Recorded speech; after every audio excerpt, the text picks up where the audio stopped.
sur Presqu'île Kamba officiel. Dès maintenant, vivez les activités du chef spirituel et de ses conseillers directs, les informations de l'église, les émissions et les cultes en direct d'Inkamba Nouvelle Jérusalem. Partout et à tout moment, restez connectés à la Presqu'île Kamba officielle, votre chaîne de proximité désormais en live. Suivez-nous en direct sur YouTube. Presqu'île Kamba officielle, la voix qui vous accompagne désormais en temps réel. Connectez-vous.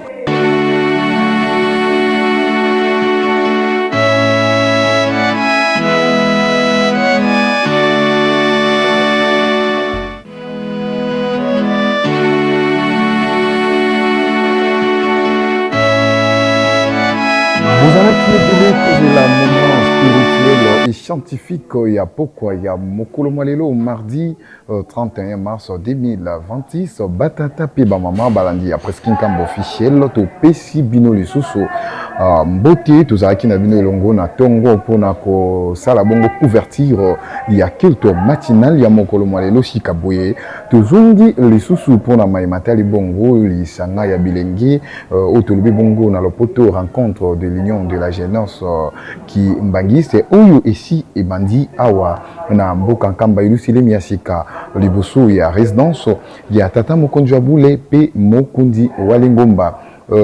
Première partie déjà ici eleki prédication dans liturgie normale ya lengomba ici eleki ndi en cet instant ils allaient bongo c'est net et à bande konabiso ya groupe théâtral kimbangiste wana pe ils allaient toujours un aspect ils allaient contribuer bongo na matia ya Mokolo Malelo équipe technique ils allaient tellement grand complet alors pour na ko ça la couverture il y a pourquoi il y a Mokolo Malelo kasi tobo sanatiti tous allez se préparer alors pour na causer la bongo melulu il y a le 10 avril où ils allaient bon marquer retour triomphal il y a nzoto il y a tata Simon Kimbangu awa na mboka Nkamba Yerusalemi ya sika et puis melulu il y a le 6 avril où ils allaient bongo bobandi ya misala meye awa toujours na berceau du kimbangisme où ils allaient bongo patrimoine mondial au Mokolo Malelo batata pe ba mama biso na bino tous allez bongo meke alors pour na causer la bongo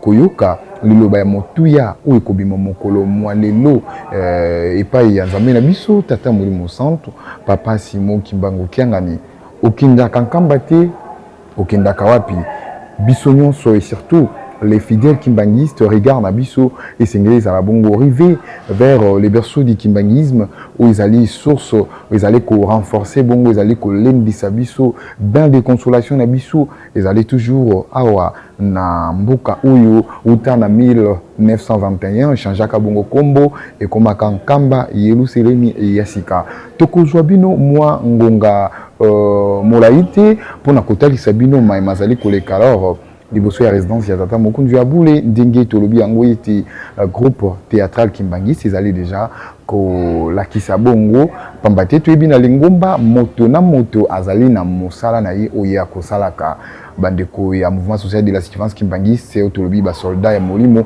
bango bazali bongo pona ko kengela lengomba pe bandimi na biloko na bango ba musicien fanfare bazali bongo pona ko sanjola nzambe à travers musique bandeko ya dirigeant même pona louange et pas ya nzambe na bango kasi bandeko ya jetiki bango bakoyebaka bongo kotalisa biso mayema leka kala mayema zali pe mayema koya à travers masano otolobi bongo théâtre bango bakotalisaka biso yango nde ezali kosalema na ngonga oyo liboso ya résidence ya tata mokonzi abule ndenge tolobaki yango ete na tongo culte matinal ils allaient déjà dominé par la présence remarquable alors il y a des membres il y a mouvement social de la sévance kimbangiste et puis bah ndeko il y a chorale mère chorale Yerusalemi et si bah mati meke awa na Nkamba Yerusalemi ya sika jour J-1 lobby mercredi soki eleki de jeudi le 2 avril toko célébrer melolo ambiance ezali déjà particulière awa toko vivre yango alors juste à la sortie il y a tata mokonzi abule biso na bino à travers belili toko mona ndenge nini bonheur équipe kozala tellement blindé espace pe kozala tellement plein à craquer. Voilà, vous allez espérer que espace Kotonda, les bossous à résidence qui a tata Mokondu à Boulé. Vous allez Kolanda Bisso partout à l'échelle tant nationale qu'internationale. Vous allez fidèle, les bossous, il y a presque un camp officiel pour notre hôtel Sabino. L'actualité, ma union, soit Mazali Koleka. Ah, voilà, Ngomba et Santou et Nkamba et Lucémi Asika. Tu es bien na Paris, na France, en général, vous allez ébélé, Papa Nadi Kouzoulou, vous allez Kolanda Bisso, Mama Zozo, vous allez ébélé, sans oublier mes respects à mon directeur national, Papa Anelka Dialunga Namfouani, ou Azali Kosunga Bisso et Tito Koka, vraiment Kosala Monsala Ndenge et Sengeli Kasi, sous la protection divine, Yanzambe Molimo Monsantu, Papa Simo Kimbango Kiangadi, Batata Mama to Sengi Nabino. Pour kozanga ata moment mokote ya milulu miango ya mikolo mielelo to lisanga bilenge to singi na bino to landa senete oyo ya bandeko na biso ezali ko salema liboso ya résidence ya tata mokonzi ya bule pe to kozongela bino mwa ngonga moke.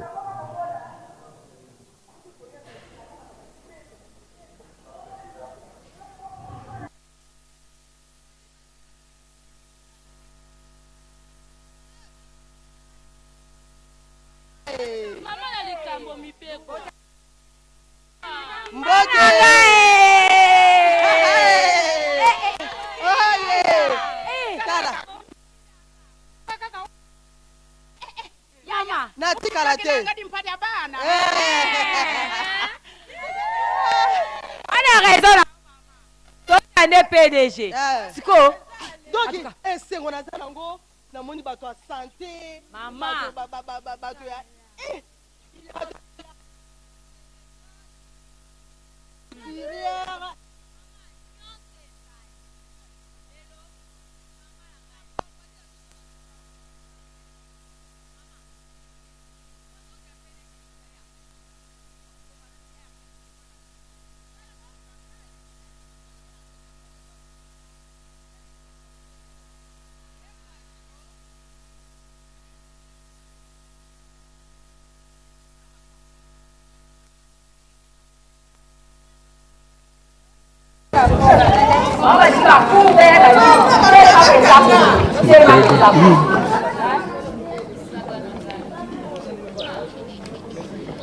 Bonjour, bonjour. Bonjour. Au niveau de ma langue, comment c'est fait comme on a dit.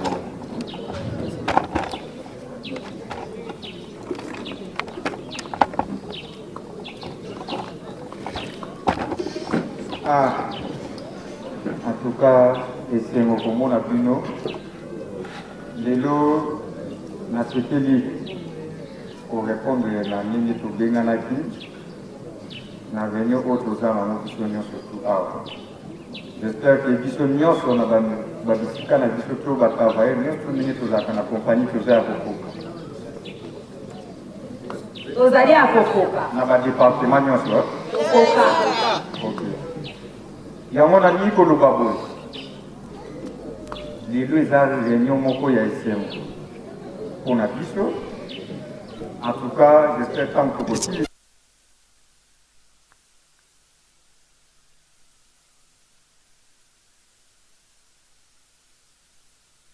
Compagnie. Oui. Toujours c'est la Mukolo Compagnie. Baninga. Bino a oyo kapapa salaka lobi lobi awa. Mukolo Compagnie banda bana kolaka na koya ino baba ngela ngo. Kaka bobo fari kaka boy akoya ayaka ne pete. Ose la kaka. Amado c'est la PDG qui ne peut pas le voir. Ça va. Toujours c'est la Mukolo Compagnie à la Kakibiso Azoya. Au pouvoir kaka moi oyo mukolo compagnie azokomela biso awa na yango na mikolo baboyi oyo kanga bien na limite soki mukolo compagnie aye ngai nakota na problème na yango na tula kino ki ba département nyonso tu ndenge tosalelaka na compagnie toza ya kokoka ba oyo bazalaka te bayebi ke basalaka na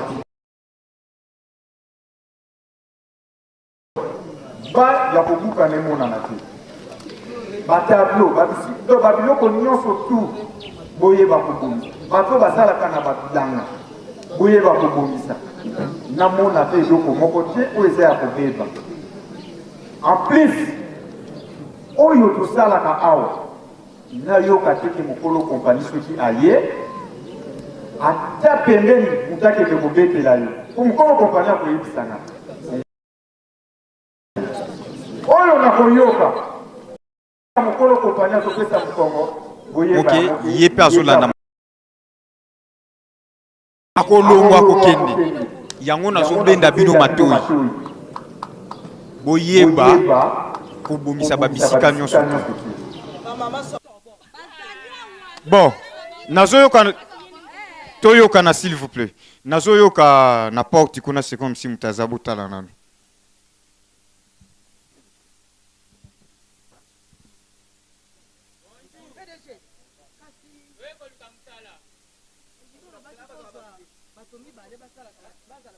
oui depuis pe napesaki bino mission yango ti siko pe namoni nani bato yango te toyeba oui bonjour papa boni boza malamu ok namoni bino boye bolobi nini boye koluka musala vraiment tout justement toza pe na besoin ya 2 personnes oyo tozoluka na kati ya compagnie na biso ba région de biso bazala comme ba travailleur ndenge baza awa bino pe bozala parmi bango mais boyeba ke bino bokipe na bino esika ya kosala te boza tout travaux.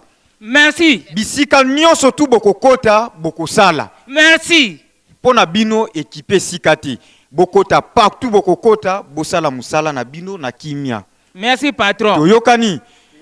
J'espère bandeko baza awa bakoyeba ko orienter bino ndenge ba misala ngwe sala melaka bango nde bakolakisa bino. Mais papa pona yo okozwa babiloko moko ezawana okokende kotika yango pona bato ya bilanga. D'accord? D'accord patron. Ok. Merci, j'espère on azalaki nango pona kokebisa bino ndenge na lobby mukolo compagnie azoya. Mais to batela minoko na biso. Sino te ngana kolakisa bino ki naza PDG. Tozi musala dido. Tozi musala.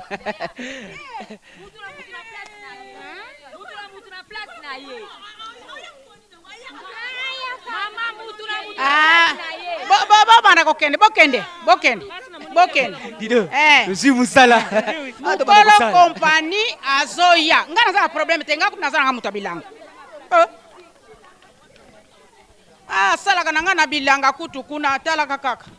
Malgré ce que nazui moi fofu na tshena maiti. Bon to kovanda ka boye bana bakolia te.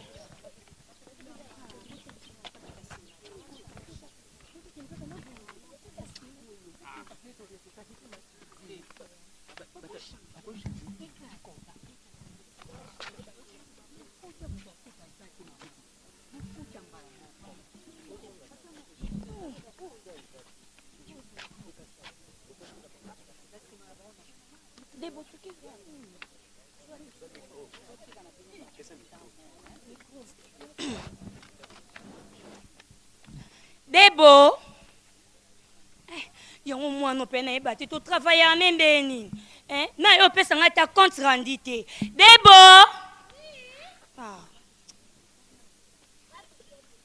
Ozondi makalo ndire kelele kuna na nzela mai. Likamni nango. Nabi non si katende no pesa na compte rendite. Faut banda ba calcul ebi beke ba baxi ba tum supembe na bisonga poste na ngaka poste na muto simba. Ba batamba bi bando sala partout. Et ba robatsa. Ngana compte na muta ba. Mbote na biso mbote papa. Omoni mama Sylvie to sala kana biso ba neno so to sala na biso me ane oyo. Bilono nyoso to loni. Hey! Yako lobela te donc presque tout. Ba pomme de terre na ba soja. Oui. Ba tomates, ba nguba na eboti ndeni. Donc nyoso c'était nyoso très kitoko. Nyoso vraiment. Donnez comme ça. Tu comptes à combien de sacs? Yani na nguka. Neti ya nguba tu na combien de sacs? 500 sacs, 500. 500 mkebo ndeni.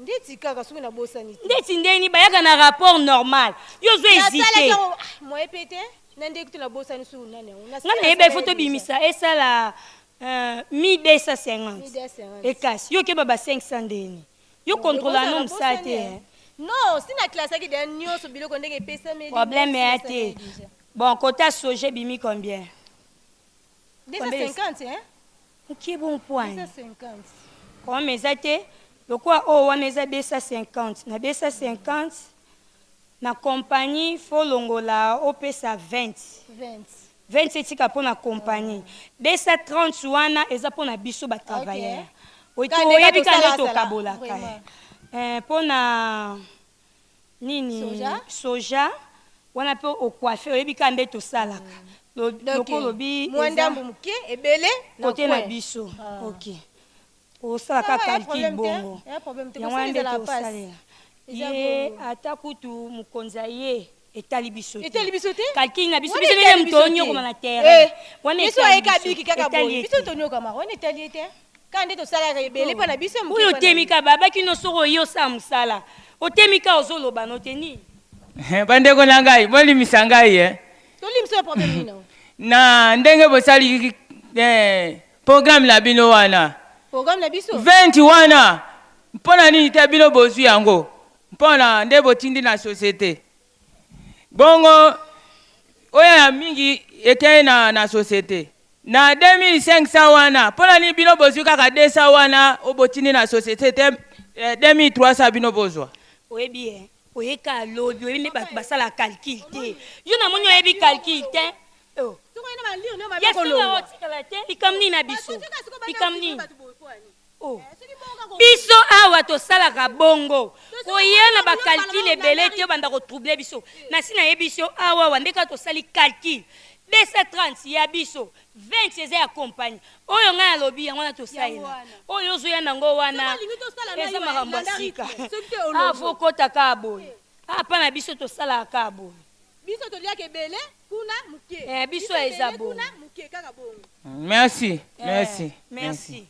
na comprendre bino sikoyo okoi mayele merci yo batindi yo kaka mpo oya osala bayebi biso ocontrôle toza contrôleur te makambo wana etali yo te mpo na ndaka nde biso tosala mpo olia mpe kaka na nsima 230 so ye na bacalcul wana entuka ekosimba te merci ngai na koregrete mingi soki bosalelaka kaka ndenge wana eza mwa pasi mingi merci ngai nakei siko mwa pasi yango akoka calcul te alobi topesa compagnie 230 20 eza ya biso siko 20 wana tokabola ndeni ebela pasi biso tomona toki epesa ye mokonzi wangu tamona na ane te ebela ta mokolo ozonga te ati bape topesa 230 ya nini akozwa 20 biso ne 230 tosali calcul oyeka siko banzo oyo okotisa balwa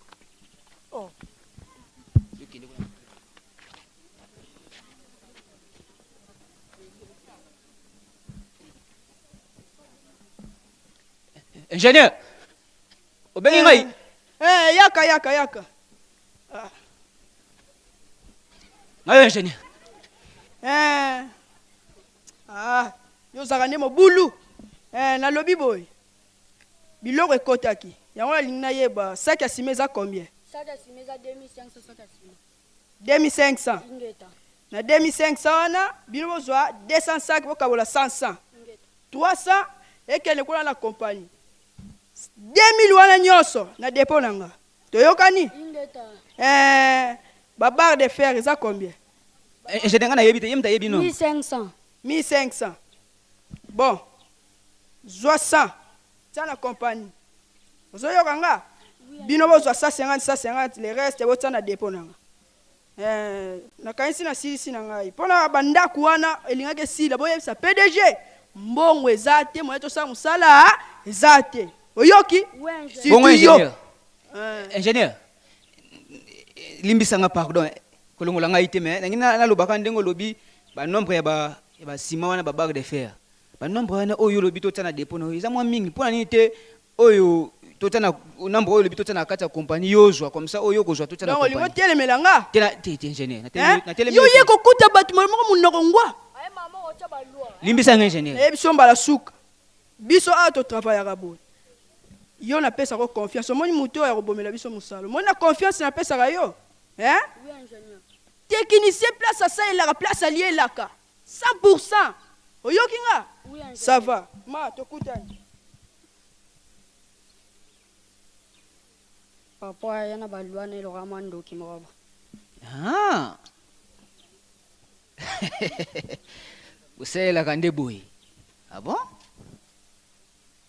merci bonne note ingénieur nazoya nadokangisa biloko kuna ingénieur ingénieur ngai oyo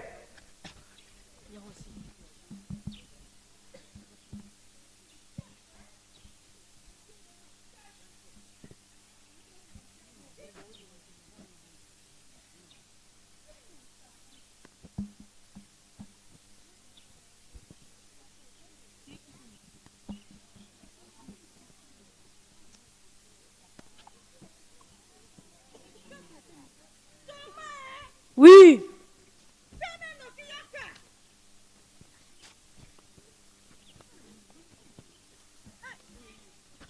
Petit.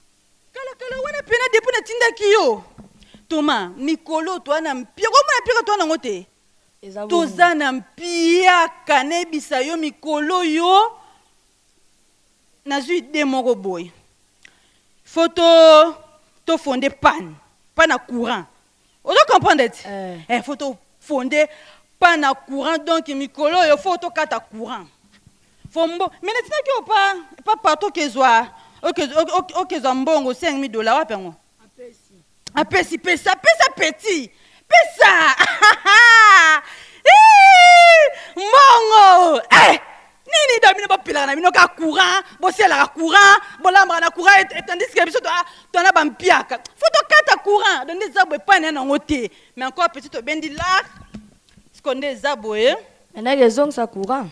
Yo, malembe nanu. Oh, est-ce mbongo ekoka? Ekoka. Ziana tanga nanu po tamso bendi moi likasa moko e petit. Ah, ce qu'on bo pisa batu ka mbongo be ka foka batu ba lukana ba pan. Mais pas les gens en côté. Pas les gens en côté donc faut. Est-ce que ça faut lier là? Ah, c'est normal hein. Donc bon petit. Yo tara mona tinda mara faut aldame. Eh bon côté. Ça bongo. Allez ma yo finalement moi OK nango. Et ça moi G. Alors etikali yanga moko patron. Anga mon patron. Eh bon petit. Donc, si tu as un kende, on peut tout ça là. Vous avez un courant. Vous avez un pétrole na courant pour bah c'est pas non hein. Vous avez un courant hein. Donc ça courant. Ce qui est bien que tu casses les courant. Mais papa n'est pas en haute. Ingénieur. Olimi sanga pardon, kolongola nga na musala te. Ndenge bosalela ka yango wana. Mami, où tu n'as wapi? Hein? Donc, yo y a des mots de contrôle à compagnon yo? Ouais, des mots de contrôle? T. Très bien. On est peut-être T poser des mots de contrôle T. TP. Biso tout ça la kaboy. Donc biso tout ça la donc au sali mukie au lieu belé. Donc ça sali boité à moi vivre dans compagnon zate. Biso to vivre dans les abonnés tonga ndaku mo ya 3 niveaux. Donc mikolo piaka lo msele moi so donc ce qui na créé pas na courant te moi na mbongo. Exacte. A des fois on crée comme pas moi courant pour au 4 bon courant moi une semaine. Moi 2 semaines à mon lit, so on dit que mon lit après le to ba pesa mbongo ale to pesa c'est bon courant na bango. Moi ça na biso ngwana, ouais bango te. Merci. Mais Keba oh moni ko lobate. Pour zo mbongo te. Na koloba na ngai te. Ko lobate kanga mnoko na yo. Mbongo na nganga na kama zo ya ko zo sabi no courant. Ngam tumbongo ezate. Yango nde bosalelaka. Banda mukolo société a sala compagnie na ye a bénéficier ka na eloko moko te nyonso bino boliaka nyonso bozwaka tokosuka wapi lokola biso moko bakolo société toye boyebi biso pete ezali pasi mpo na bino hein.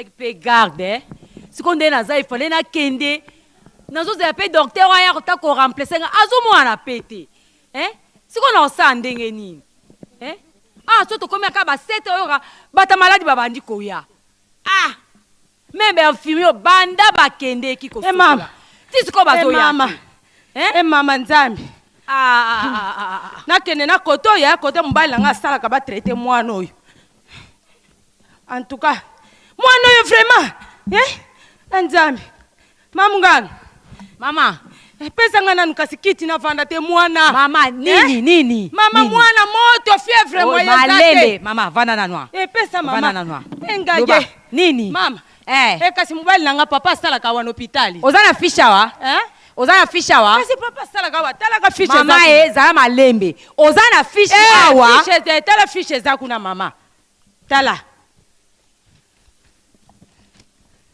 mama fiche awa eza te mam fiche eza te donc mpo basalela o fiche il faut mbongo sambango mama papa azosala wangala luka lisusu fiche mama mama naza kaka nga moko kobetanga mabaku te mama kipena nu mwana nalobi naza nga moko kasi mbongo ezoya pesanga mbongo nasalela o fiche mama mbongo ezoya pardon traité nanu mwana sava mama ke vana kuna vana kuna vanda te mama mama mwana azobela kisi eza te zaya nasalela ordonnance mwana oyo ndenge aza boye donc namoni il faut donc ndenge aza na fièvre ekasi lokola aza na fièvre nakomela dipyrone vitamine C mpo bapesa na premier soin nasalela ordonnance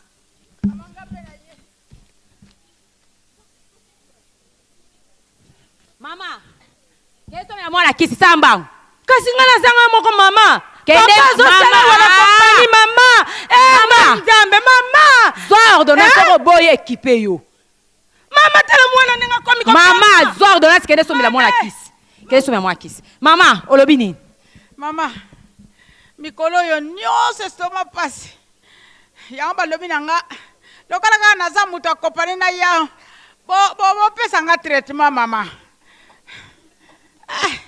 estomac pasi moto tina mukongo mama mama problème eza te ke na kota na chambre elala bainfirmier soki baye baotala na ka na yo mama obosani nga mama nayebi yo komo na yo mandundu nabosani yo te mais kende kuna zeye bainfirmier soki baye baka na yo eza petit problème mama mama estomac vraiment eza petit problème maladie ya petit problème ezalaka te nyonso ezalaka ya grand problème ngai vraiment makambo mpenza ekomi kolekela ngai estomac esali nga combien de mois napasi na ngai bonjour munganga bonjour bapapa boni malamu biso tosalaka na société toye na ndeko azobela makasi toujours c'est la même chose compagnie vraiment compagnie ongo eza nini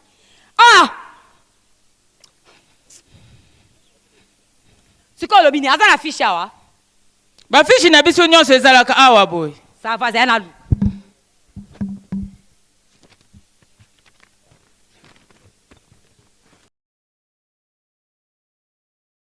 papa fiche ne awa eza te wapi lettre compagnie apesi yo mpo na to mama fiche ezala te ndenge nini d'abord oye na lettre te fiche mpe awa eza te eyebani te asalaka na compagnie to asalaka na compagnie te eyebani te bongo compagnie monene boye ezanga kisi papa kisi ozokende mosika fiche kutu ya pamba oza nango te bonjour madame, comment ça va? Papa, téléma nanu. Arrête, téléma. Maman, téléma. Dido, vas-y. Maman, maman,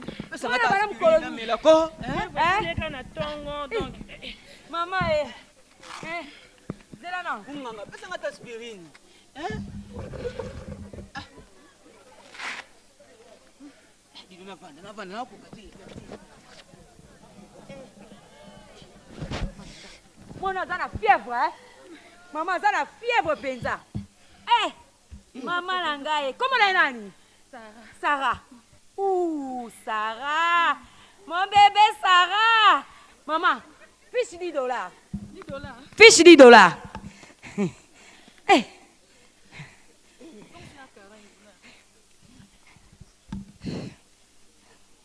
Ndenge aza wana ifo azwa premier soin.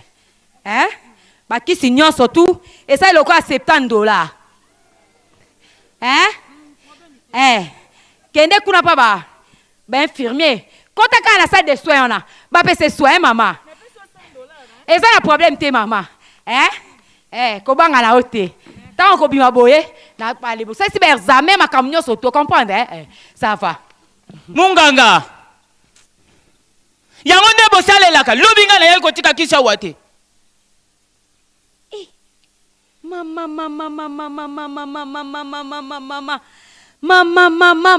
Mama. Yo. Nyangala kata. Dete ya pamba. Hein? Na lobina o keba. Nasala na compagnie tata na yo. Tata na yo. Mutatangisa kinga. Yebisanga iti. To tata na yo. Mutafutela nga minerval. Hein? Nazo tuna yoti. Te. Donc yo. Oye awa. Pour qu'on sache ce contrôle. Te. Zwa muta malade kende na. Ata aspirer na pa mboko zwate. Bokende.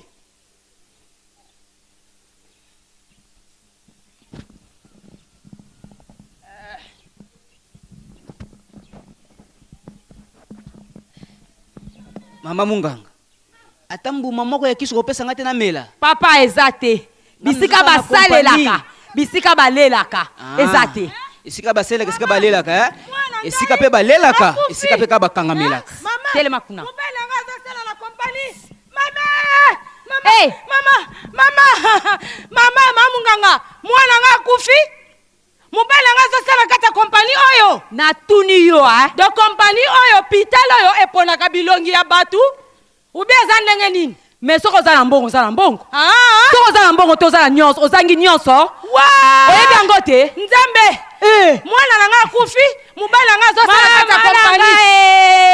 Nzambe! Nzambe penza! Nzambe tala pena ta batu basala kata compagnie obo se ba uta wapi? Nga mwana nga akufi vraiment. Nzambe!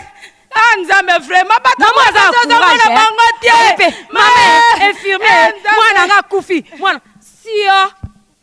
Loko imobali na ende mtakota inga na classe to imobali ne mtatangisa kinga ya. Mwana akufi. Ngape na kokufa eza nzela batu nyonso. Sio. Natanga kina mbonga tata na ye. Akosaka na ngate. Mayele na ngani ya rezo sesa msa ifona lia.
Madame, bonjour.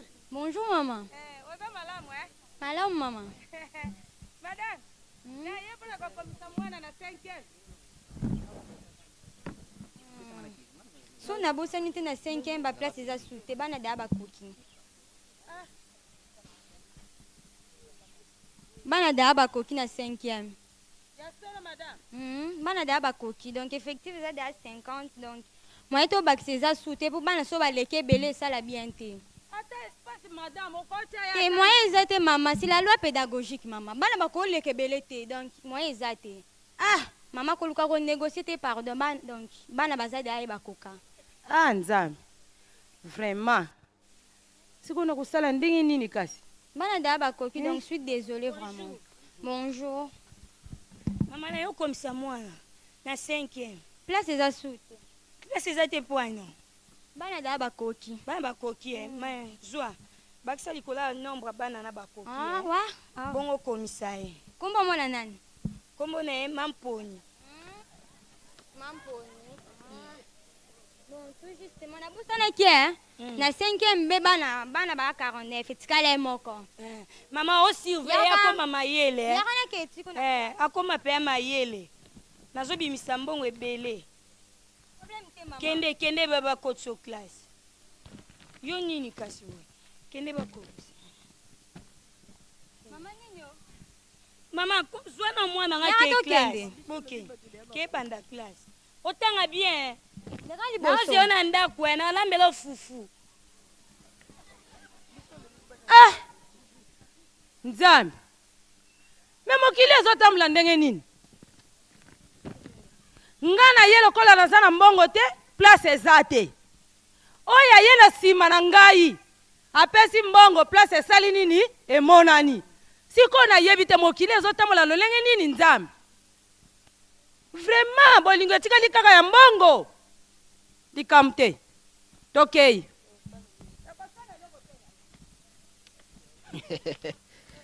Ah, ngabe nafanda nano. Place ezati. Ah, oyo bakisa likolo. Place ezali yana ke tiko kuna na classe. Ah, ngaye na boya kikoya. Dido kaka mtalukia makambo toya. Tala makambo zule kana kompani. Ha? Pourquoi mokili feza la boye? Tamu yo basungi yo sunga pe baninga. Ah. Nasuka kaka.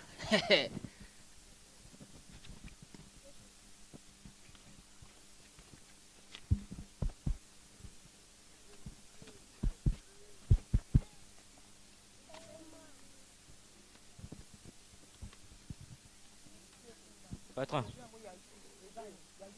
Batindaki ba bidon ya carburant.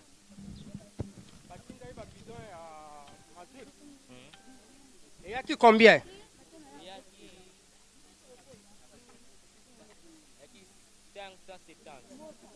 570. Soit 250. Otika na dépôt nanga. Oyoki nga? Mususu wana osaleli. Mais na mituka kabireza. Mais so batuni ezate. Oyoki nga? Sikona tinda combien na compagnie? Na compagnie otindi ata soki 300 otindi mais 250 na compagnie nanga. Oyoki nga na dépôt nanga. Na yoki yo. Siko mituka mombo eza pe kuna eza na mwamba. Moko kama teza na mambulu de pine tobokaki. Oyoki kabireza te. Soki pine toboki. Olobika bongo oyoki ha? Dimituka nyonso tu. Nalobi na yo bongo. Yango wana kaka. Bonjour papa. Bonjour. Papa bandaka oyaki? Na sina yaki nanga kala. Pardon, limbisa ngai kolongola nga na musala te. Yango nde bosalelaka. Nina. Makambo ndenge bolobi bosali programme. Esika bosalaka, esika pe okolia. Muituka ebebi te, bino bolobi mutuka eza ya kobeba. Papa, kubasalilanga kubadilanga. Oyakinga? Boni yo, oyo ko contrôler biso. limbisa ngai longa pe ola sa bato misala comme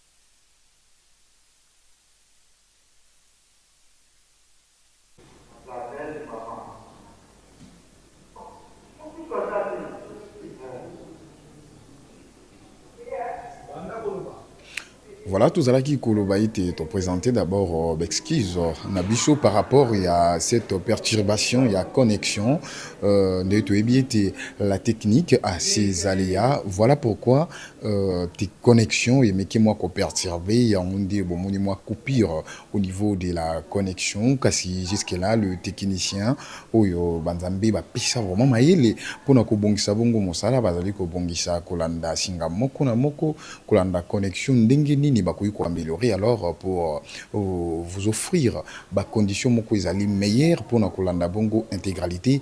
Il y a rencontre des lions de la jeunesse qui bangiste oyo ezali ko salema moko mwalelo en direct ya mboka nkamba Yelusalemi ya sika bozalaki kolanda bongo ezalaki c'est net ya bande ko na biso ya groupe théâtral Kimbangi surtout le bina moko c'est GTK o bazalaki kolakisa ete ndenge nini esengeli tosalela na kati ya société ndenge nini esengeli tosalela bisika biso oyo biso tozwami kasi connexion vraiment imeki moko pesa kokoso toyebi ete boza ebele bozalaki vraiment na poso ya kocontinue kolanda lisolo yango kasi connexion et permettre biso ti ndenge tolobeli yango ete batechnicien bazali ko améliorer kosimba wapi pa esengeli po ete tokoka ko offrir bino ba conditions meilleures pour na kolanda lisanga ya bilengi Kimbangi c'est partout bisika nyonso bozali encore une fois topesi bino mbote et puis merci pour la fidélité tout kuba toujours avec cette ambiance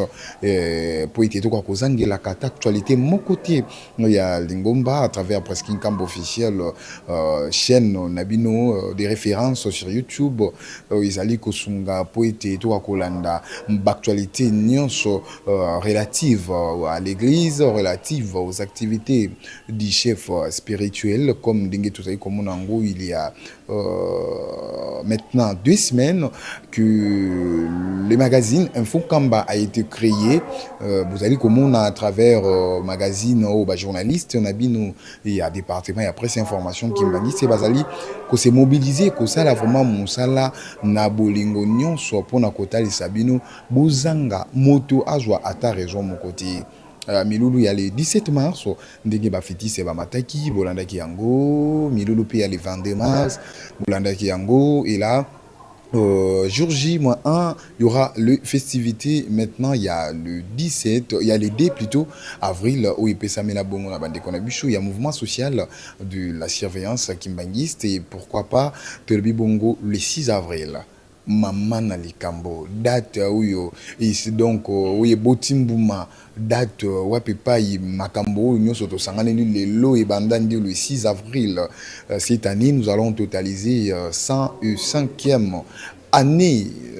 Donc vous comprenez que cette église est allée sous mon moquette à travers aussi ses actions concrètes en faveur du développement de la communauté, du développement de la société, se positionne parmi les grandes instances alors qui peuvent subvenir aux besoins du pays, subvenir aux besoins du continent, subvenir aux besoins de toute la planète. Donc 105 ans tous allons célébrer Bongo, toko célébrer le 6 avril 2026. Et Zali Bongo célébration moko tellement particulière. Tu es bien comment Bongo chômé et payé sur toute l'étendue du territoire national à travers le président de la République démocratique du Congo, son Excellence Félix Antoine Tshisekedi Tshilombo, qui avait jugé bon alors de solliciter et pas y a baïo batali makamboana et de reconnaissance. Il y a Monene Ezala à l'endroit, il y a combat mené par Papa Simon Kimbangu qui a donc, à travers son évangélisation, éveillé la conscience africaine.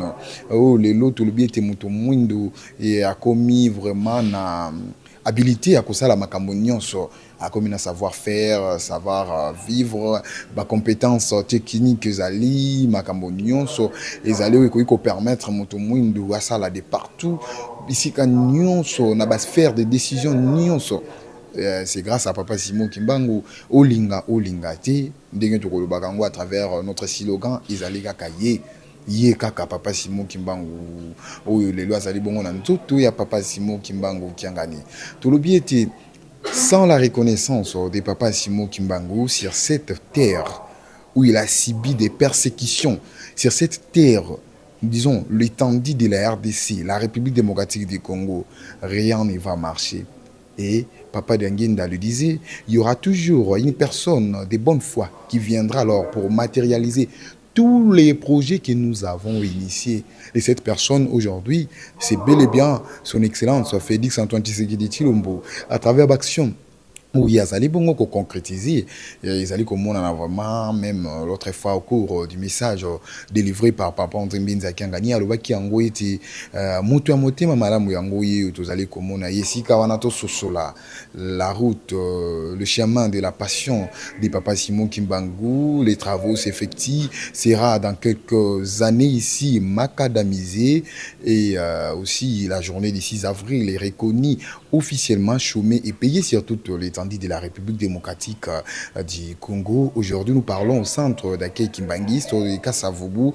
Il y a eu l'exonération de l'eau et de l'électricité. Donc l'État a rendu hommage au combat, à la lutte menée par Papa Simon Kimbangu à travers donc la prise en charge, comme je viens de l'évoquer, de l'eau et de l'électricité. Nous continuons toujours sur cette lancée. Aujourd'hui, nous avons le projet Mpioka qui a été lancé le 7 février de cette année à travers les images, à travers la presse Kinkambo officielle, à travers les organes officiels de diffusion au sein de l'église. Nous avions suivi donc le déroulement de cette cérémonie. Aujourd'hui, grâce à toujours à ces régimes en place, le ministre de l'Industrie était ici alors pour lancer officiellement les travaux, ou disons donner les go exactement par une pose de la première pierre pour pouvoir lancer les travaux de construction de l'usine agroalimentaire à Kintuka, située au Kankipaku, apporté par la grande chorale des dirigeants. C'est toujours grâce à ces régimes en place à sa tête Félix Antoine Tshisekedi Tshilombo. Le projet est allé tellement ébélé où ils allaient être malouba batata na biso ko le kakate singeli toujours eko kisama tous allez comme on a yango biso na bino pas beaucoup à commenter ya kolobelezalité parce que nous sommes conscients, nous analysons que régime ils allaient ko sala vraiment mon sala yango ndenge yango et singeli et nous croyons que le 6 avril, Nkamba va accueillir, sera drapé d'effervescence, va accueillir de différentes personnalités, les autorités politico-administratives, les autorités des autres confessions religieuses, les autorités voire même traditionnelles viendront alors pour marquer, pour rehausser de leur présence cette grande journée du 6 avril déclarée depuis 2023 chômé, payé sur toute l'étendue de la République démocratique du Congo. Nous revenons à notre sujet. Nous sommes ici pour faire la retransmission en direct de la rencontre des Lions de la jeunesse Kimbangis. Comme vous pouvez le regarder à travers les images, là, la technique est au four au moulin pour réparer cette perturbation de la connexion. Nous croyons que là, nous avançons petit à petit à la résolution de ces problèmes dont nous trouvons une solution ensemble. Parce que moi aussi, je suis là et sans le technicien, je ne peux rien. Voilà pourquoi je dis que nous sommes ensemble là pour améliorer les conditions, travailler, chercher des voies et moyens afin que nous puissions alors vous offrir de meilleures conditions pour pouvoir suivre l'intégralité de cette rencontre, la dernière alors du mois de mars, parce que nous sommes le 31 mars 2026. Nous sommes d'équerre aussi avec les léopards de la République démocratique du Congo qui affronteront aujourd'hui, les soirs d'aujourd'hui, la Jamaïque. Ils sont déjà là. Là, c'est pour franchir, alors aller vers la coupe mondiale. Depuis, il y a, disons, nous pouvons dire que nous avons totalisé 52 ans sans pouvoir participer à cette compétition.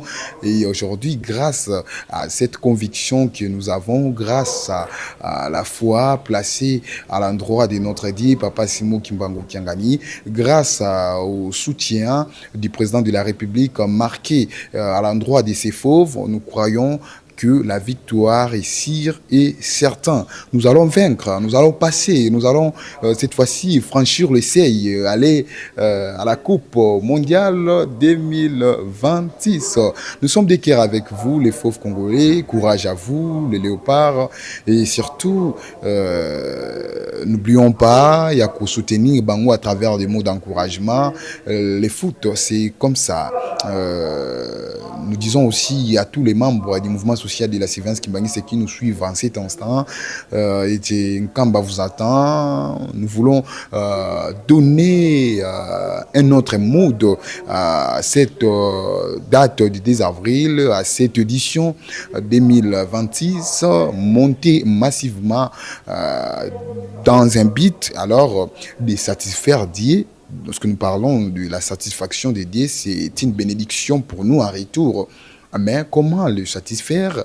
C'est en travaillant, en apportant des cadeaux, en priant, en mettant en exergue alors toutes ces recommandations. C'est ce qui fera en sorte que Dieu, le Saint-Esprit, Papa Simo Kimbangu Kiangani, soit satisfait et que nous puissions bénéficier en retour de bénédictions. Montez massivement, Kamba vous attend. La route est tellement ouverte. Là, nous devons aussi nous purifier, surtout. C'est ce qui est primordial pour tout croyant kimbanguiste sur la purification. On ne peut pas monter en Kamba avec des iniquités.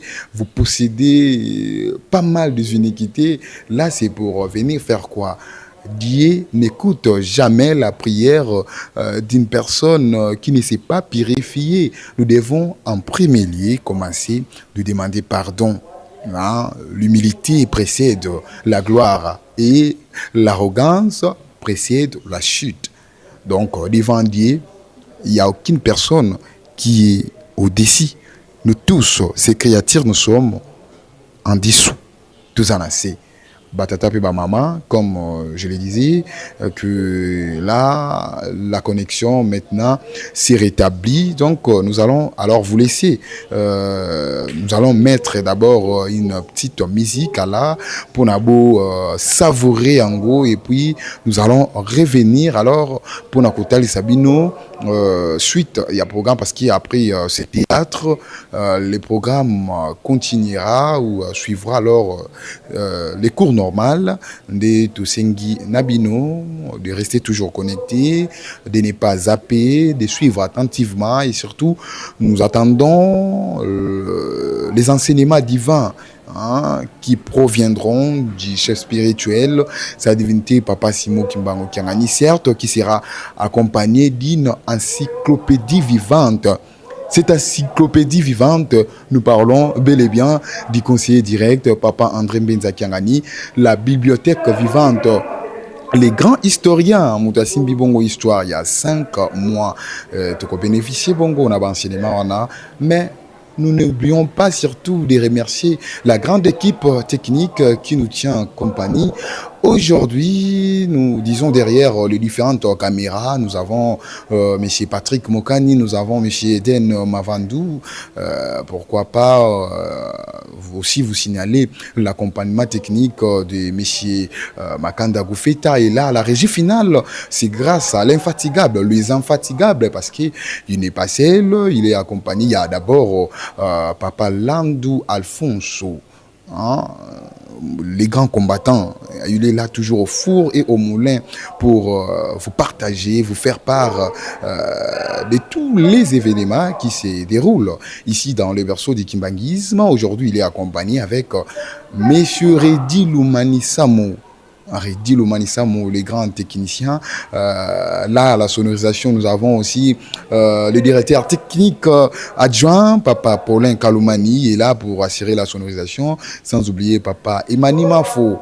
Alors, tout ceci, c'est sous la supervision de Papa Fils Goufeta, le directeur de l'audiovisuel, et à la coordination, c'est bel et bien Papa Anel Kadialungana Mfwani, mon directeur, à qui je dis bonsoir et merci pour vos orientations, merci pour cette bravoure placée à l'endroit du bon fonctionnement de cette chaîne de référence aujourd'hui, Preskin Kamba officiel. Batata Piba Mama, pour vous aussi, nous vous disons merci encore une fois et Tosenginabino, Tolanda, Nini Oyo Régie et Siliko Bongisela Biso, Nangonga Oyo, vous et nous, Tokokutana, Namwa Ngonga Oyo, Ezali Kolanda Sima.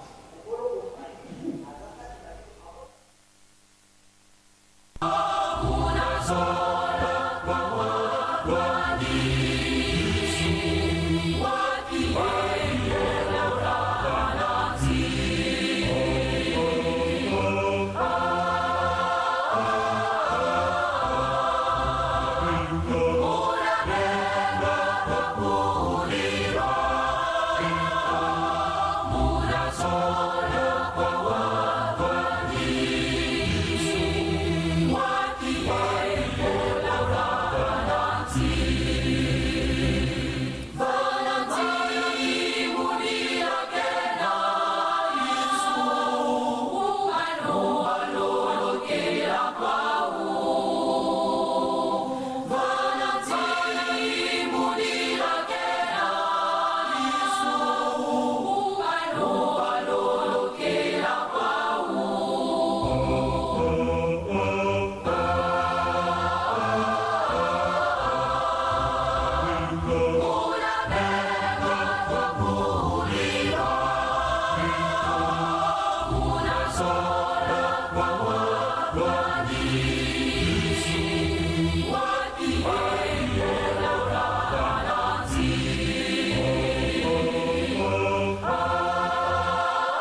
na bandi biso nyonso bandimi ya papa Simon Kimbangu na mokili mobimba tozali na devoir ya munene ya kotonga mboka oyo tozwami ngomba oyo nkamba Yelusalemi ya sika epai wapi tata Nzambe nkolo na biso Yesu Kristo pe tata Molimo Mosantu bavandi bomengo oyo epesameli biso bayindo kozala elongo na bokonzi na Nzambe to ya Nzambe oyo nkolo Yesu alakaka na bayuda ete epai na bango ekolongwa pamba te basimbaki yango na maboko mibale te nde nkolo Yesu alobaki na bango bongo na Matthieu 21:43 bokonzi ya Nzambe ekolongaka epai na bino ekokende na libota mosusu to na mboka mosusu na Bible français mosusu balobi na nation mosusu donc bokonzi yango ebandilaki na kuna na nation ya Israël kuna nde likambo yango basimbaki yango malamu te nde nkolo Yesu ayaki kobimisa liloba ya kanda na ndenge batukaki ye na ndenge bazangaki kotosa ye bamonaki ye kaka mutu e bajuif bakomi na niveau ya koloba na nkolo Yesu yo mwana ya charpentier na Marie ebandi ndenge nini okomi kozala mwana Nzambe na Bible ya Kikongo siko tangi foseka ngeye mwana nketi ya mabaya donc ba minimiser nkolo Yesu nde nkolo Yesu na nyonso batalisaka ye ya mawa ayaki kobimisa liloba na Matthieu 21:43 ete bokonzi ya Nzambe ekolonga epai na bino ba Yuda ekokende na libota mosusu bokonzi yango nkolo Yesu alobelaki yango oyo eza na biso awa likolo pe ekonfirmaka yango to ba angelo pe bakonfirmaka likambo wana ete likambo wani mpa na bango etikala lisusu te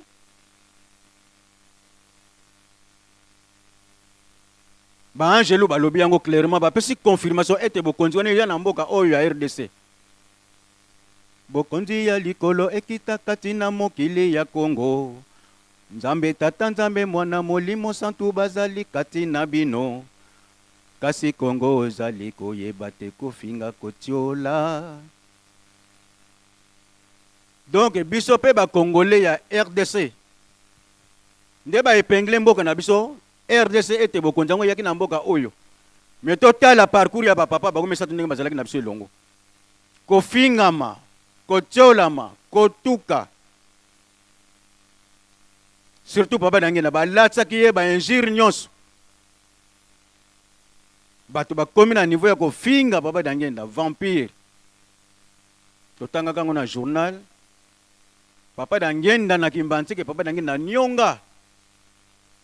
Ngaye babenga vampire. Babenga yu magicien. Babenga yu rosicrucien. Babenga franc-maçon. Mais bango nyonso balingaka ngai te. Yebaka kantina pona nini balingaka ngai te. Donc biso bana papa somo kimbangu to pesameli devoir ya kotonga mboka oyo. Misala ezali mingi to ba chanter ezali ebele. Tomi pesa na misala wana nyonso pamba te. Et pas tozali kokende na liboso likambo likozala.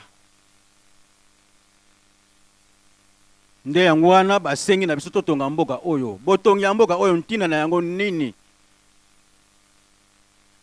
Mabota maso ya mokili mobimba ese chaque jour bamataka na ngomba oyo. Bazala bandimi te, bazala bakonzi ya mangomba to ya leta awa bango nyonso bayaka tomonaka. Elingi kolakisa te liloba ya papa Somo Kimbangu na 21 ete boko ya mama bota ya mokili mobimba akosaki te. Nde na ntina wana to pesameli devoir ya kotonga mboka oyo. To bongisa ngo malamu. Nde na ntina wana biso ba jeune tozali na chantier mibale.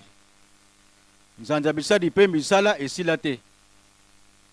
Sikaboye toko telemisa pe susu ndako ya munene kuna na nzanza longa biso ijiki ya mokili mobimba. Epona ba préparatif na yango tozali kobeta ba brick na nzanza bisadi oyo tokotongela ndako na biso na nzanza longa. Kuna nde ba jeune pe to mekaka kokoma. Soki toyaki awa na Yerusalemi pona makambo mibale kaka. Kambo ya liboso ya kosambela na ino nde sima ya kosambela tokei na misala wana ne devoir toyelaki na mboka oyo soki totikaki babituka na biso pona botongi ya Yerusalemi. Ba instruction o tata molimo mosanto azali kopesa mopaya zate mokolo na mokolo wana ekoma nzemba tata molimo mosanto. Mabondeli ya tongo sima ya mabondeli ya tongo mabondeli pia bangonga totika te mokili se bebi soki tolemi nzoto na mabondeli ekozala na biso passe yemei tata molimo mosanto azali kosala insistance na yango makambo na nyonso mabondeli ya tongo mabondeli ya bangonga soirée spirituelle pe totika te wana nyonso ezali ba makambo oyo ekobongisa biso. Ezali ba makambo oyo ekopesa biso bolamu soki toke na négligence batata pe ba mama biso moko kaka. Nzambe azali susu kobomba likambo moko te azali kopesa posa na ye epai ya biso bana to comprendre posa na ye ezali nini. Lelo oyo tokomi 2026 soki tozongisi miso na nsima ndenge nkambe ezalaki na bane 80 ba 79 ba 78 voire même dans les années 60. Lelo oyo 2026 makambo ezali kobongwana ndenge ye mo ime azali kolobela yango papa molimo mosanto ete kolala kolamuka likambo kitoko. Lelo oyo Yerusalemi tokomi kolala na mwinda pe kolamukela na mwinda nana yebaki. Apa Somo Kimbangu alongwe madansanda akomi na ngungu kimbanda alaksi plein wana musapa lobi awa tokozala na plein ya avion to aéroport yangwana ezali kuna tolongwe lobi oyo lancement esalamaka mpo na nzela ya passion oyo papa Somo Kimbangu akendelaki ntango bakangaki yango mpe tomoni ezali kosalema. Tolongwe kuna papa molimo mosanto akei kotia libanga pona barrage oyo ekotongama ya mpioka. bilembo wana nyonso elakisi ete kobonga na biso eza na maboko ya Papa Simoki Mbangu. Parce que bilembo emonani clairement.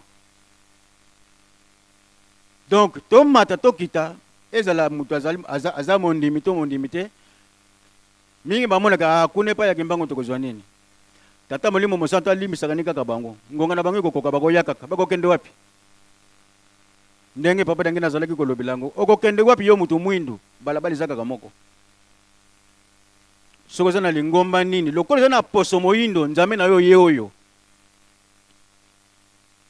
Tata Molimo Mosantu kobonga na biso ezali epai na ye. Kobonga na biso tokoki kopesa pe bandakisa ya mingi eza ebele na 21 abandi musala pona kolakisa ete biso nyonso kobonga na biso eza na maboko na ye azali kosalisa soki bibembe asekusi soki pe ebosono atelemisi atamboli soki pe mutu akufi misu abongisi, c'est-à-dire tout ce qui est problème solution na yango ezali nde awa na Yerusalem. Lelo tozali koseka ko minimiser me epai tokokende tokoyeba likambo ndenge yango ekozala. Papa Kimbangu azali kosalisa bato bazalaki koya na Yerusalem na pisoli na miso na kolela na bango. Papa Simoki Mbangu apesi bango esengo bazongi na koseka na esengo nyonso. Mama Dina awa aye kambi lumbaka solo ya kosakana te. Donc Mama Dina bulangeti na ezalaki ne bandinji oyo balataki nzoto na ye. Mais Tata Molimo Mosantu apesi konsi na lobi bobwaka soyi te. Tangu nzoto Mama Dina ekomi Papa Simoki Mbangu atuni chef de famille kombo ya mwana nani. Bapesi kombo nde aye kopesa sous question alobi tata chef de famille posa na ezali nini. Chef de famille apesi posa na alobi papa na uti musika kuna na Congo tenta. Na traverser bamboka. Tango to komi na niveau ya Malanta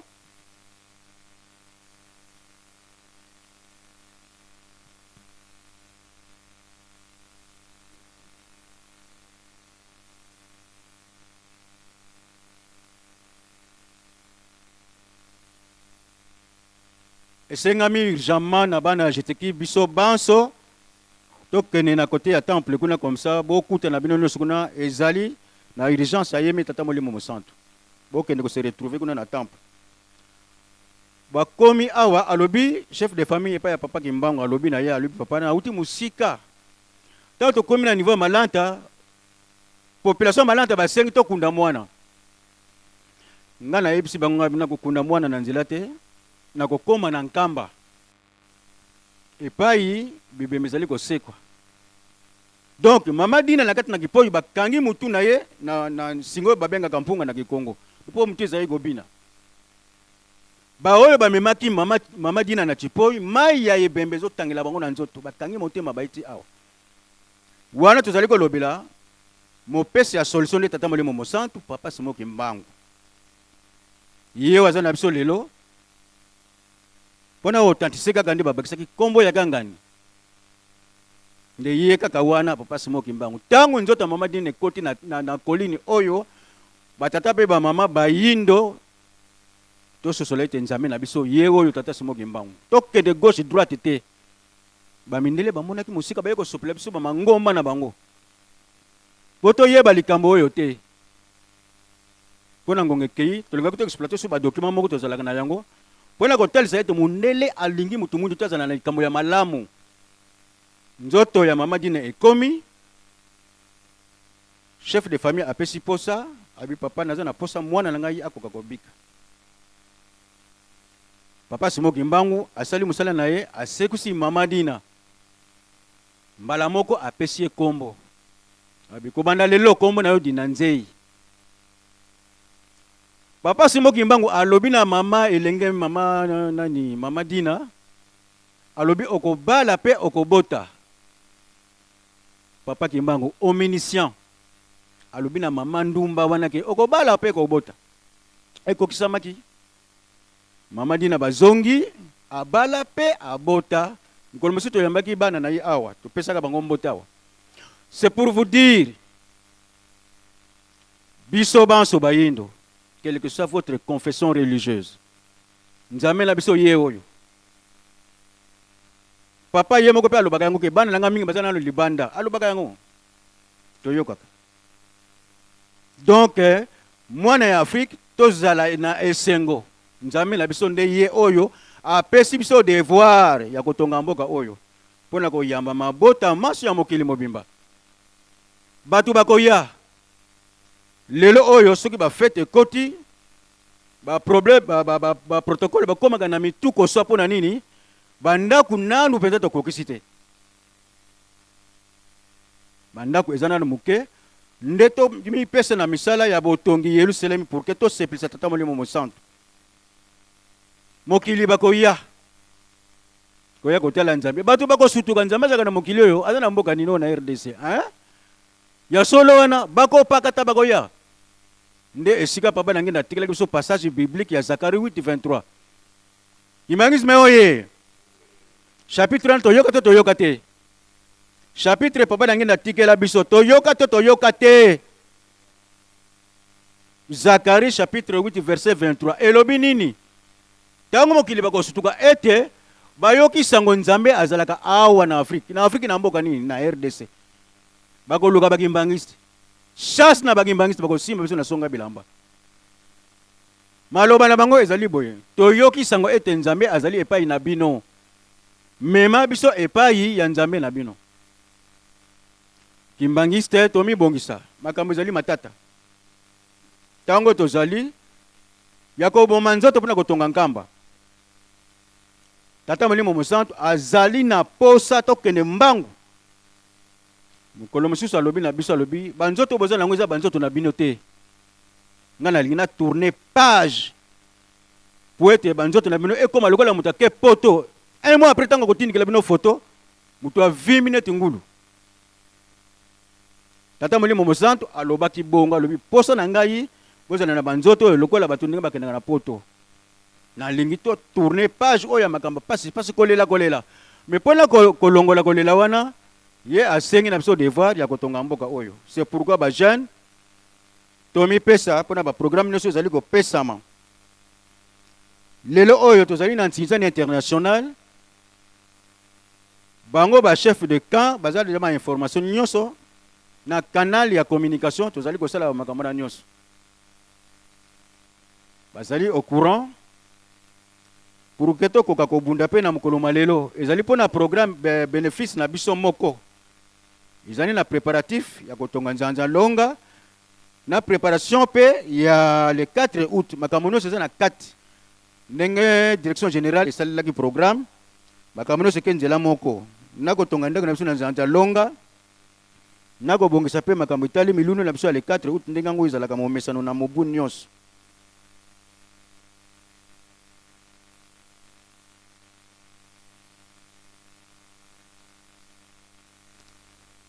Likambo ya soirée spirituelle batata be ba mama mingi tozalaka na négligence na ndenge nini okomona soirée ekoti ye aboyi kokota na soirée po alanda matei mais soki pasteur a soirée abandi kopesa mbote nde bato babandi kokota po bakende kozwa mbote papa nange nalobaki boye bandimi ya modèle wana ntango azokota na soirée po aya kozwa mbote po ya pasteur ngai dangena na bimaka na nzoto ya pasteur azwi kaka mbote ya pasteur kimbangisme oye tozane ezali luwana mingi bandima papa somo kimbango.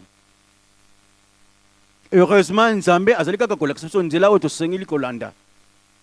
Papa dange na lobi mondima na landi programme te de début à la fin. Tango ka pasteur azopesa mbote ye akoti na temple pa pesa mbote mondima na kozwa mbote na ngai dange ndate. Akozwa kaka mbote ya pasteur esili. Tango akomi pene pona kopesa mbote na pasteur ngai dange na bimaka na nga na nzoto ya pasteur. Donc batata pe ba mama ezana likambo to ko négliger te nyonso ezali na importance ya makasi. Soirée linga obanda programme na ebandiliti suka nde ozwi mbote pa pasteur.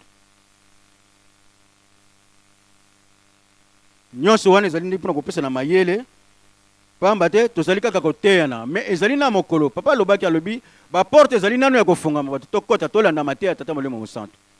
Ezali pe na ngonga ba porte wana kokangama. Mukolo mayenga tolandaki message na ye. Papa lobaki na ndenga na comprendre ki message ya mokonzi ya bule. Donc tozala na patience bakimbangi tozala pressé te. Lokola pasi ekomi ko pese mingi ba céder ba koti na banzela ya magie pour que amona na azana na bozwi azana na mituka azana na bandako. Nzoka nde omi bebisi ko bana na nzoto pe molimo. Papa lobi atabilaka eko wumela me eko kokisa makaka. Nzambe akabilaka lokola ndenge mokili kabilaka te. Lobi komona ndeko no mutakabilo yeloko. Soki par hasard likambo yeko dira omona yeko réclamer apesa loko na pesa ke wana ndi batu mutu basala ka ndengo na me pa ya Nzambe ezalaka lolenge wana te. Nzambe soki apesi libela ndenge papa longo na zayeko lobela. Biso bokonzi na Nzambe epesa meli biso libela ekolonga lisute. Lelo oyo soki toza na pasi ezali programme tata Nzambe alo alingaki na to bandela bongo. Parce que le monde angélique va confirmer le Cambouana. Mono ya zola vo bankaka bate kakembela. Donc imbangi ce que la précédé na vie. Tata mole mo message dans le baki clairement dimanche. Nzambe ata apesi elaka te umeli suka nango akokokisa kaka. Soki to kote na vie apressé, po mona na eti yo zala mituka, olata ke kitoko, ayo soki ndenge nini, wana ne ozali ko salela nzoto tata pe mama. Ya malamu oto ko zapa tata molimo mo centre e ko zala na suka te bomengo. Nde sika papa ki solokela lobelaki minoko na bine ko pasuka. E sengoni ko zala modeli nini oye ko pasula ba minoko ya bana ya batu. Kimbangisme oye. Seke sengemoko ya makasi ya matata. Papa ki solokela lobi tangu salaire atate ko bima. Ba futi yo to zandakisa par exemple aujourd'hui salaire à les 15 dans les 30 peut aussi salaire mais salaire aujourd'hui les 15 mbongo ne ko sila te. Salaire ami bale eye ko kuta susu mbongo wana papa ki solokela lobaki na biso na Gombe. Alobi na tango na komona tango mbongo ko leka mingi. Batu miso ba ko solliciter batu ba ko defana bango. Oyo mokolo yo ko linga po zongi sambongo na yo kaka. Wana maloba tata Nzambe ki solokele lukelo. Donc elingi ko lobete esengo ezali boso soki tokoza na patience. Mama na likambo ya kotonga kaka Yerusalemi pour que Nzambe abongisela biso makambo ya kitoko. Oyo mokili ba ko envier. Elobaki papa dangenda. Ndito za ko poussa na maleme na esika na papa komi na vitesse mususu. Biso topesa tata molimo mosanto maboko na botongi Yerusalemi pona nini? Aza na posa a tourner page, toke na page ya kitoko, mokili envier biso. Wana izalaki ba sango tozalaki ko pesa na pona ko sukisa na biso ba jeune direction générale esalaki mwa modification muke na ba date o etali ba ntitani internationaux. Na programme le boso ba salaki c'est comme moi muke ba talaki malamu te nzoka ba date mususu ekweya kina ba fête. Nena ntina na yango bayako sala mwa rectification bayako kanga kaka ba date misato. Mais ba date mususu bana ko sala ya compétition pona ko préparer ba orgamate pona ko préparer ba biloko ya musala kuna na Nzanja longa continuité ezali mais pona ba ntinzani international na juin ikozala le 23 juin kondongona koluka kaka dans quel moyen ya koluka kimbangisme oye ebeto bien ebeto nazongeli ebeto bien ebeto tozana Nzambe na biso sapenta ndenge wana Nzambe na biso ye oyo bakoko na biso bayebaki nanu non propre ya Nzambe na biso te me bazaki kobenga Nzambe ya mbongo kaka. Mais mutu ya yambo yako bimisa kombo wana koko kimpa vita bamindele ndi bamemaki kombo wana mais son nom propre nsimba nkenge bamindele bakomisa kimpa vita yende mutu asupsonaki non propre Nzambe toza na ye lelo alobaki Nzambe na biso akoya ngai bazali koboma ngai na kokufa kasi likambo te mais pa ibino bakotikala Nzambe na biso azali akoya wana na lati nzoto te tango babeli kombo na ye kimbangu nza fula mwana ayepe kosekusa mwana Nzambe na biso ye oyo tokopesa ngote sikasikoyo tokosenga na biso banso nde tovandi boye ndenge ezalaki koloba papa dangina tozali bajeune totelema biso banso topesa na mbote mbala moko.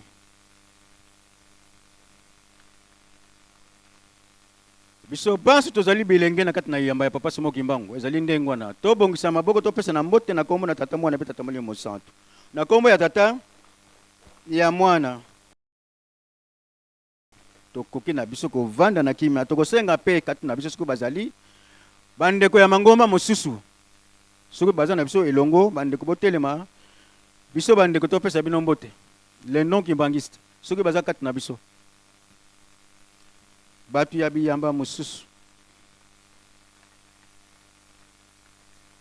tomoni ya biso bandeko topesa bandeko na biso mbote na esengo nyonso na kombo ya tata mwana mpe tata Molimo Santo na kombo ya tata ya mwana tata Molimo Santo merci beaucoup na miloko vanda ndako oyo ekotaka bapaya te ezalaka ndako ya malamu te tokei na 3e escalier tokosenga na banganga nzambe bamuta na biso bino banso botelema po ete assistance ekoka kopesa biso mbote banganga nzambe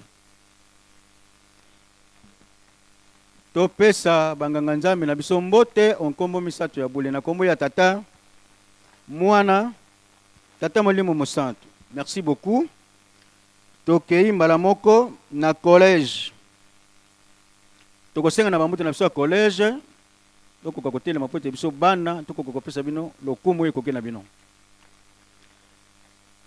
betaka maboko betaka maboko betaka maboko betaka maboko ezali esengo pamba te biso mei toza na bamuta na biso bakonzi na biso na loposo oyo na kala ezalaki mindele fo batelema na esika wana topesa bankumu na biso ya collège exécutif mbote na kombo misato ya buli na kombo na tata ya mwana tata Molimo Santo merci beaucoup bamuta na biso bakoki na bino kovanda tokosenga pe na cabinet esika ezali nanu vide me bazali kolanda biso epai wapi bazwami na mosala tobongisa maboko topesa bamuta na biso na cabinet mbote na kombo misato ya bule na kombo ya tata mwana tata Molimo Santo merci tokomi na escalier ya suka tokosenga na bana nyonso ya bankole fareki totelema biso nyonso po ete tokoka kopesa na mbote mimboni miampasi topesa bana ya nkole mbote na kombo misato ya bule na kombo ya tata ya mwana tata Molimo Santo merci totikala na biso kimia batelefone kaka nde topesa yango matei po ete na ntango tokozwa baleson banzambe na biso babongisili biso kimia mpenza ekoka kozala na banzi liloba na biso asuka nde yango wana na kombo na tata mwana mpe tata Molimo Santo amen.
manzamamo makutakana banzakamba Yerusalemi nakembelela tata nzambi isufuluziye tata mwanda velela makanda manzamamo makutakana banzakamba Yerusalemi nakembelela tata nzambi isufuluziye tata mwanda velela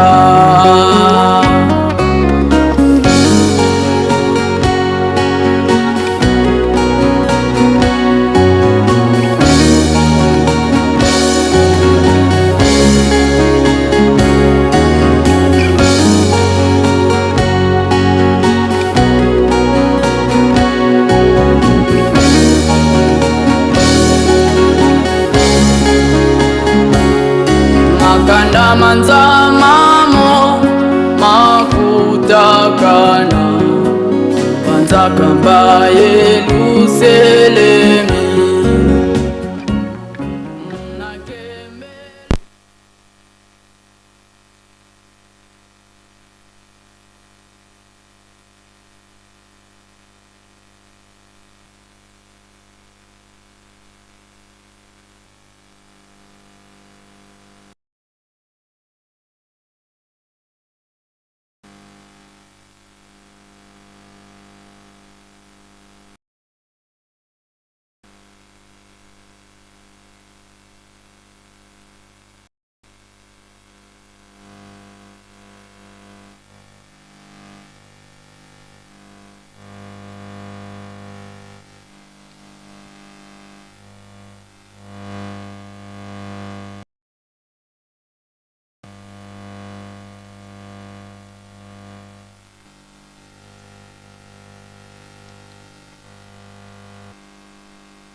Ok, ok, ça.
Banzakamba yelu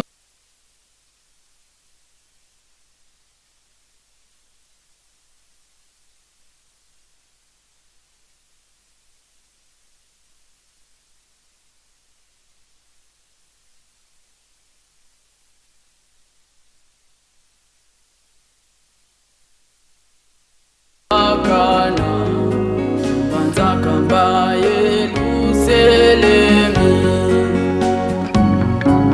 Nakemelela tata nzambi Isufuluziye tata mwanda belela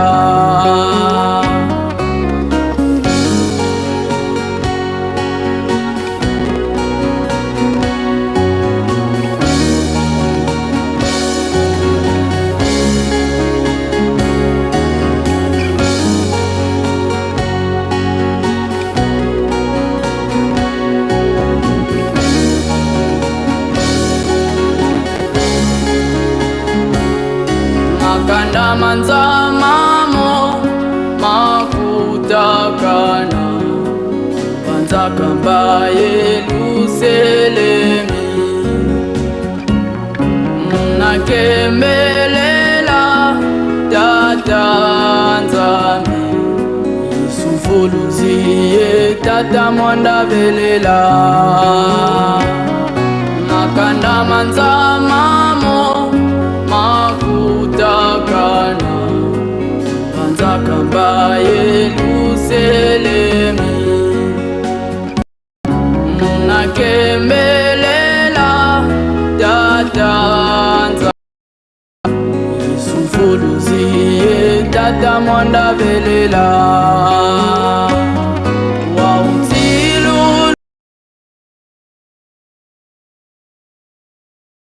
Bainda kinko Muti anda Tuka muti akifila Damu ifwenemu kemelela Malungu yelu selemi Damu ifwenemu kemelela Malungu yelu selemi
Munda bafuni kono bandikuka. Mpungi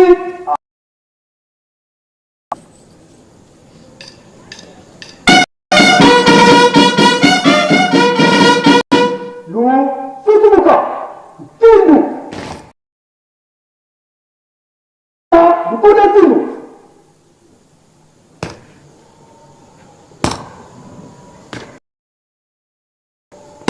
Mpungi azikusubatana kutalongo.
Mukula koko.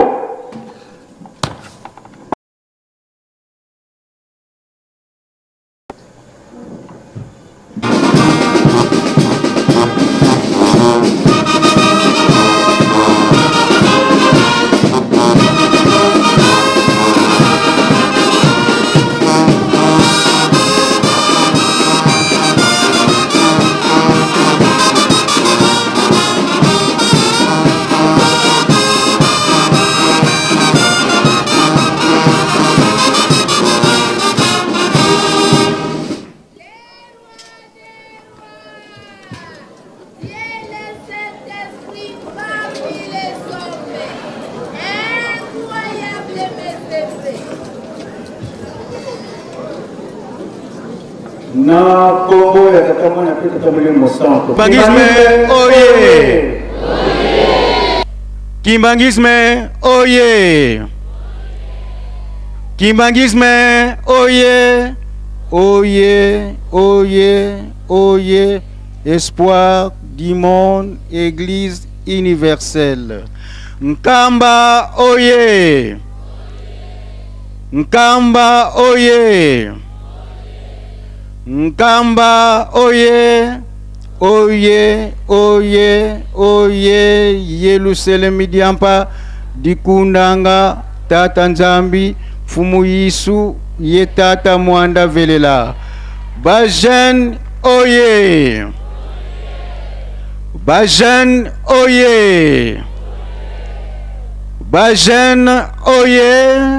Oye, oye, oye. Espoir de l'église. Tokomi na escalier ya suka. Papa Simon Kimbangu Kangani oye. Papa Simon Kimbangu Kangani oye. Papa Simon Kimbangu Kangani oye. Oye, oye, oye. Papa Simon Kimbangu Kangani Mwanda Velela. Wazola, Walemizola, Bunadina, Yani kaka, Yani kaka, Yani kake. Bajenoye, tozongeli. Apa Simon Kimbangu Kangani Mwanda Velela. Wazola, Walembizola, buna dene na kaka ye kaka ezali pesa ki Congo ya bien te to bongo se sikana to loba buna dene to zongeli siloka wana papa Simon Kimbangu Kyangani oye papa Simon Kimbangu Kyangani oye papa Simon Kimbangu Kyangani oye oye oye oye papa Simon Kimbangu Kyangani Mwanda Vele Wazola Walembizola Buna Diena yani kaka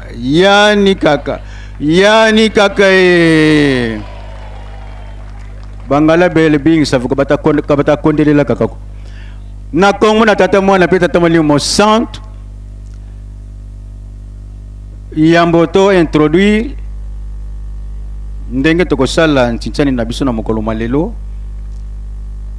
sima ya présence biso nyonso ndenge toye okomili na weno okomi muta weno okomili na kamason okomi muta kamason okomi na kipako okomi muta kipako ainsi de suite kanfuma na ba pelere pe lokola donc ekozala ndenge wana na tango tokokoma na étape ya ntintani na kombo ya tata mwana pe tata mali mo centre Yawe nzambe na biso nzambe ya bakoko na biso nzambe ya batata na biso nzambe na biso pe nzambe ya bana na biso tata molimo mo centre toloba kutu nini bolingo na yo boboto na yo bizangi suka epai na biso bana na mokili mobimba biso ne mtu tozolaka gauche droite tango nyonso tokoyokisaka yo soni Miyo nzambe na biso bolingo na yoyo ya mokolo na mokolo ozali kolakisa biso yango tango nyonso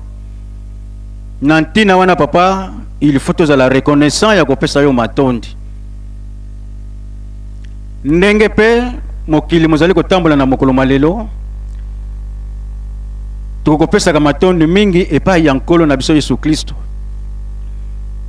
na ndenge ye alobaki ete tika ngai nakende po ete nakoka kosengela bino mosungi mosusu aya kovanda na bino libela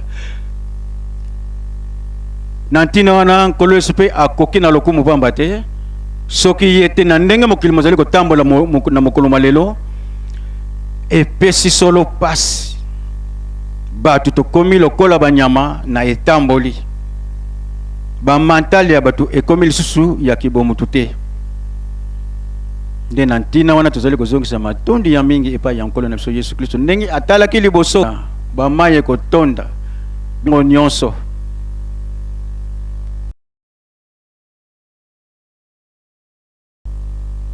oyo nkolo Yesu alobaki ekolonga epai ya mindele ekoya na biso boya kovana na biso libela kuna nde alekaki kaka nkolo Yesu na ntina nini bakomaki na niveau ya koridikilize ye nde na maso wana nkolo Yesu epesaki ye mawa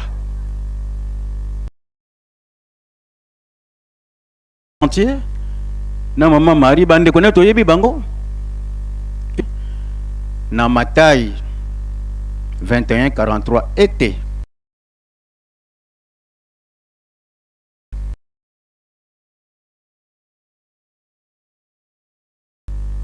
ekokende na libota mosusu na kolonga na ngai epai na bino mpona kende na ngai epai na bino mpona kende na libota oyo bakoyamba ngai bango lisusu te na libota oyo bakoyamba ngai bango lisusu te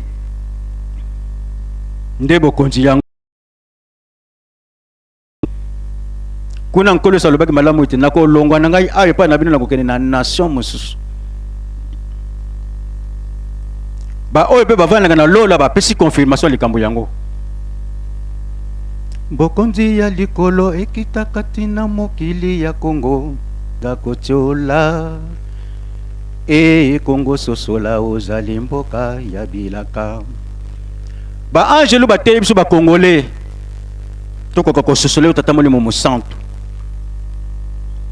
kuna elongwe eyende awa nde esika tolobeli ete tozali bana ya mapamboli tomoni bokonzi na Nzambe na miso na biso toloba nini papa na bolingo na bino munene uye kovanda kati na biso biloko bibwaka na ba konzi na biso bazali kokonza biso bayeba munene na yo pour te RDC koka ko décoller mon pepe wana epandana na Afrique pe mokili mobimba na mokolo malelo ya le 31 mars 2026 na ndenge organisation ya bakonzi na biso direction générale ezali programme ya ntinsani na mokili mobimba to koka kondonga na biso bilenge epai wapi tozwami na mokili pona koluka makoki ya kotonga nzanza longa tata molimo mosantu bana na yo bazali penza komilela komazali kokaka to ba poche na bango ekomi kokaka makasi tata molimo mosantu na solution ezali nde yo opesaki solution na 21 na ba oyo bazali komata na ngomba oyo osekusaki ba oyo bakufaki misu bamonaki ba oyo bakokaki kotelema te batambolaki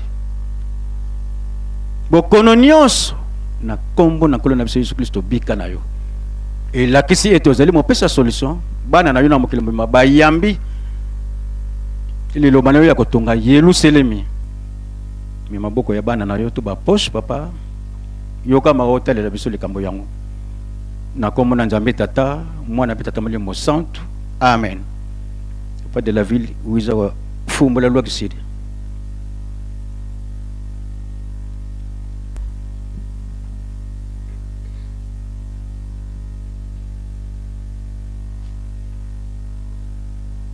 Mais oyez, oyez, espoir du monde, Église universelle. Ba jeune, oyez. Tina kakutukuti kisilanga konso kianzole mpasi katusonga nkianzila tufutiliata twalembubuyi lukubu tata mwanda velela kaisa munkhangala kakaku elemi pasi kakulu yemvyengo solo ay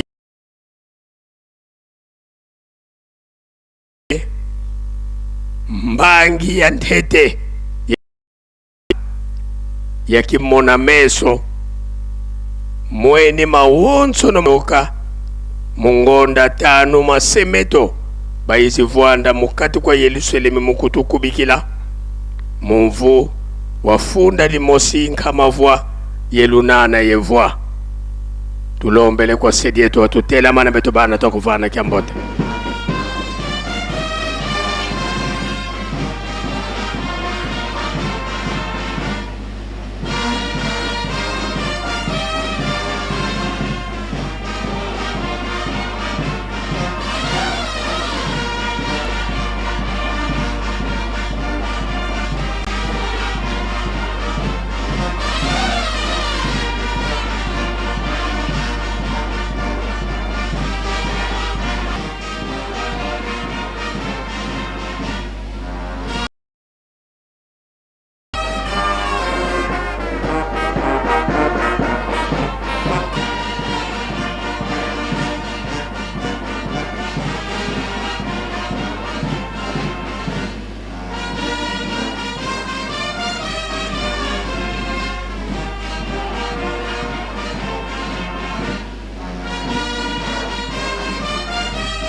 Bika twakubike no moko tovana sedieto kiambote munkumbwa se ye mwana tata mwanda velela munkumbwa se ye mwana ye tata mwanda velela sedieto lendele kokuvwanda musola kwa se ye mwanda velela twena kintwadi ye tata Nzambi tata Nzambi vakatikati kwa beto bana babandu munkanda Nzambi mu Yesaya vo mwana wa nkendo sikabuta mwana wa bakala yande sikavanwa nkumbu Emanueli disongele nzambi vakati kwa bandu diambu dia ngitukulu dia lemboteka Monica dia lemboteka Zayakana beto bankwa nsambu ekuma diambu dizilungana na mubeto landi la ntsilo za mfumoto Yesu Kristo vokwenda kakwenda kenda kutulombela nsadisi peve ya nlongo ya kedika ilemba ninza tambula kadika nze yandiko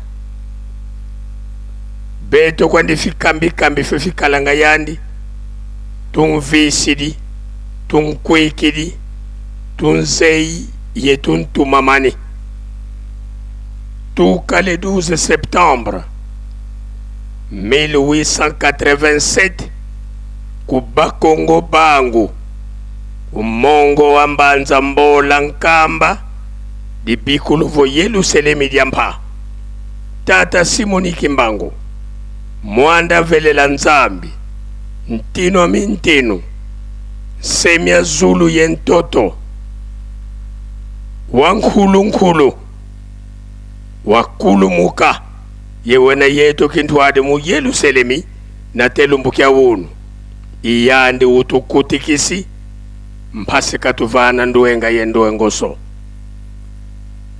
nzambi yantekila kayenako enzambi nalanda kunima tata mwanda velela mpe kayenako yandi kaka luvuva mu lututitomba munza kawankaka ko ukutuvana lo tata Simoni Kimbangu tulombele kwa tata nzambi watutela mana beto bana to bana kyambote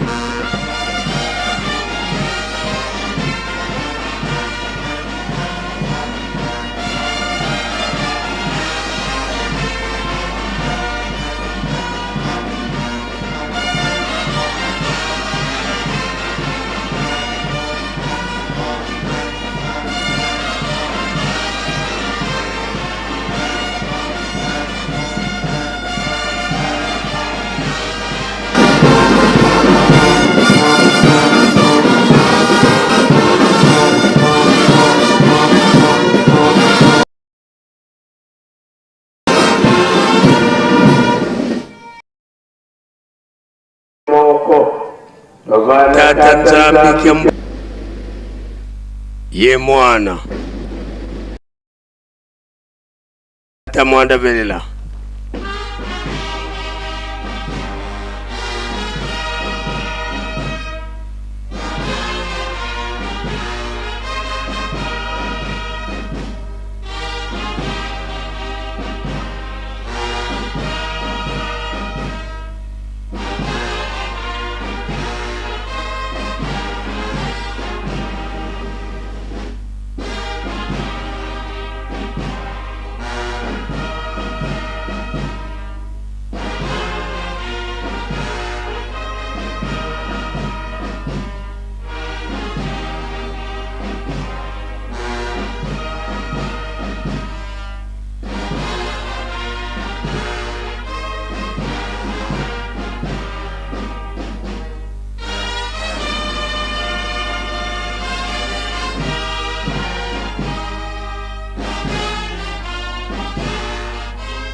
tulendele kutovanda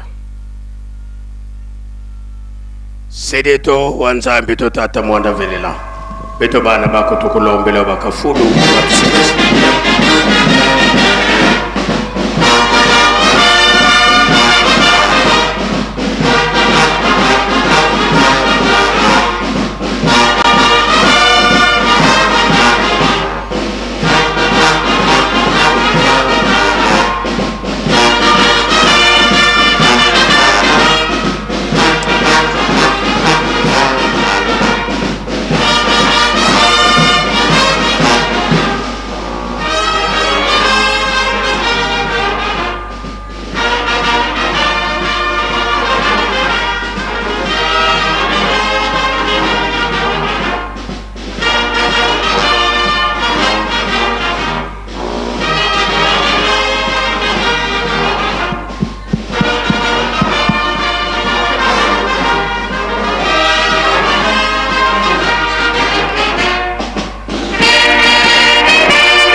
Kimbangisme oye!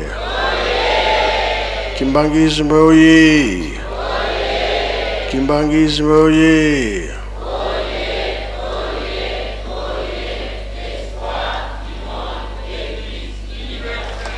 Kamba oye! Kamba oye! Kamba oye!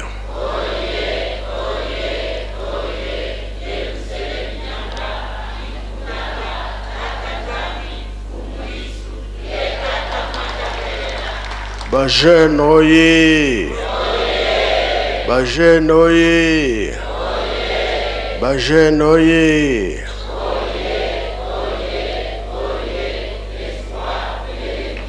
Eunwe! Embazie! Bilomo biakulwe! Yangalala! Esengo bi esengo te! Kiese voka kiese kwe. Chai voka chai kwe. Na kombo tata mwana pe tata moli mon santo. Lelo ezali mardi za mukonda biso ba jeune. Otokoyoka kama 5 mois pa ya papa Mbenza. Ba tata na biso baza koloba mingi. Kambo misato. Bolingo mibeko pe misala pe balobi tolo na tobokola na yango elakisi biso makambo ebele tozomona ndenge tozotambola saison A saison B misala tosalaka makasi mpona biloko tobokolaka nde yango tozosenga biso bakibangisi tolemba te yango nde kopesa biso nzela ya makambo mingi tokosala ndenge bapapa balobaki 100 ans ya lingomba soki ekoki tokoyeba makambo mingi tosala mpe makambo mingi totonga kaka yelemi ndenge tozomona ke biso nyonso tolingi Yerusalemi biso nyonso tozosala mpona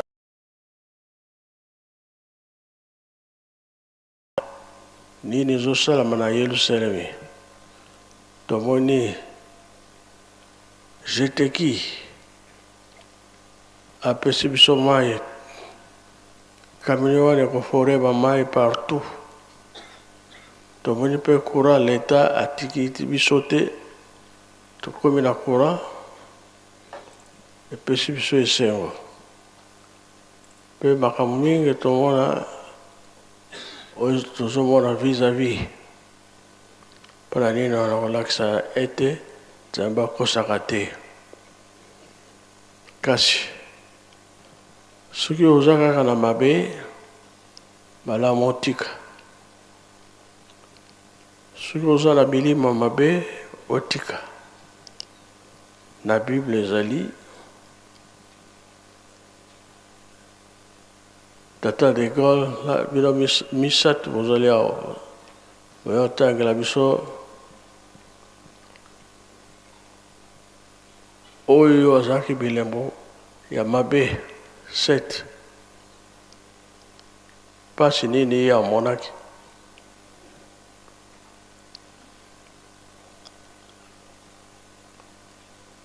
tata wana amoni nkolo Yesu ye alobi na ye milimu naza nango misato ya 7 oyo longola ngai yango ekendaki wapi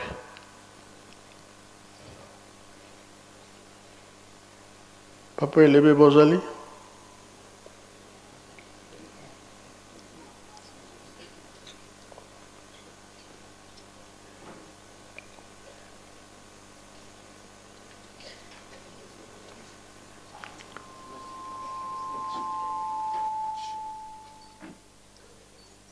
boleka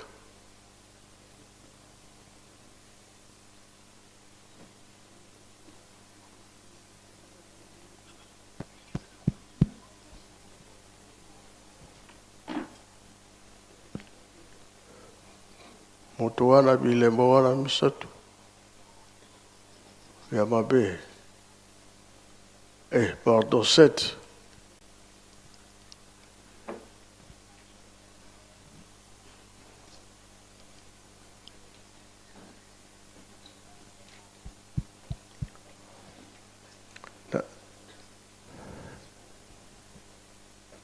Ça lui une surprise.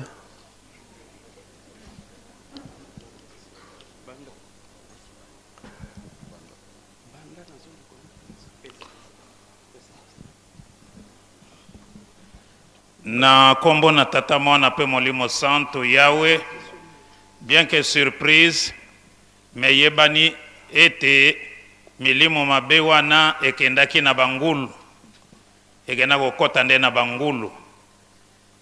Yango parmi ba kozo yo biso bakimbangiste toliaka bangulu tongulu te, po ete milimo mabe ekenda kokota nde kuna na bangulu.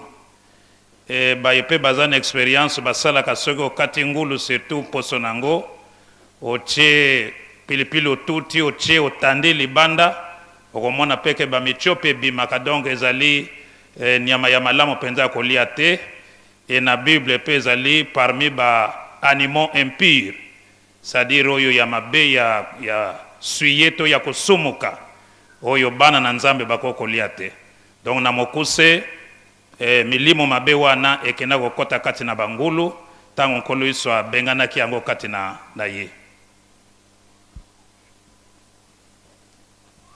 Atangela biso yango moyo te. Bazali kobongisa lokola eza surprise.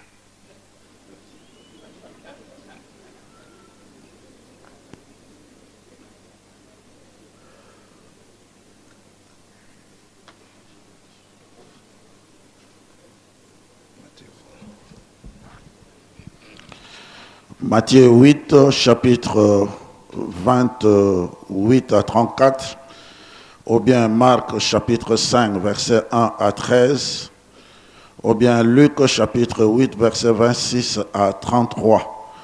Baresi wadanyo surtout ezali na kati. Papa de Gaulle, uzwa Bible.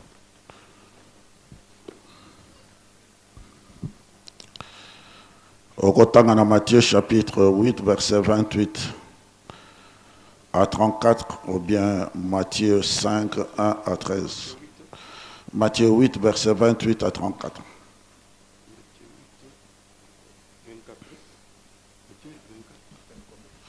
Matthieu chapitre 8, verset 28 à 34.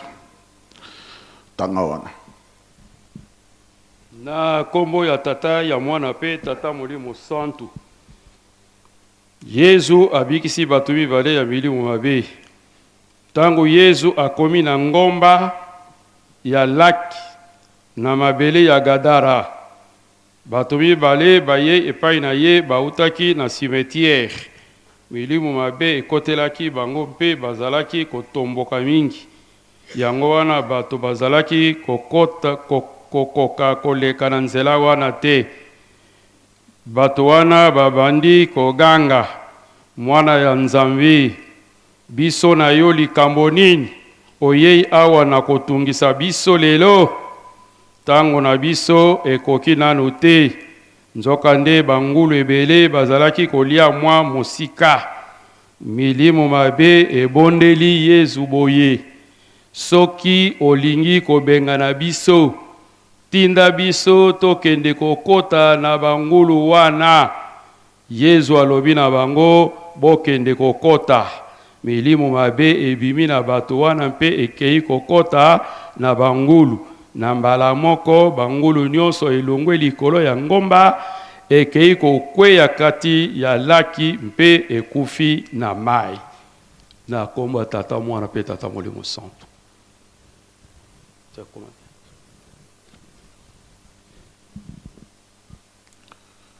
Na kombo na tata mwana tata molimo santo. Ba milimo mabe esengi ekende epai na bangulu. Milimo mabe nde esengaki kokende epai na bangulu.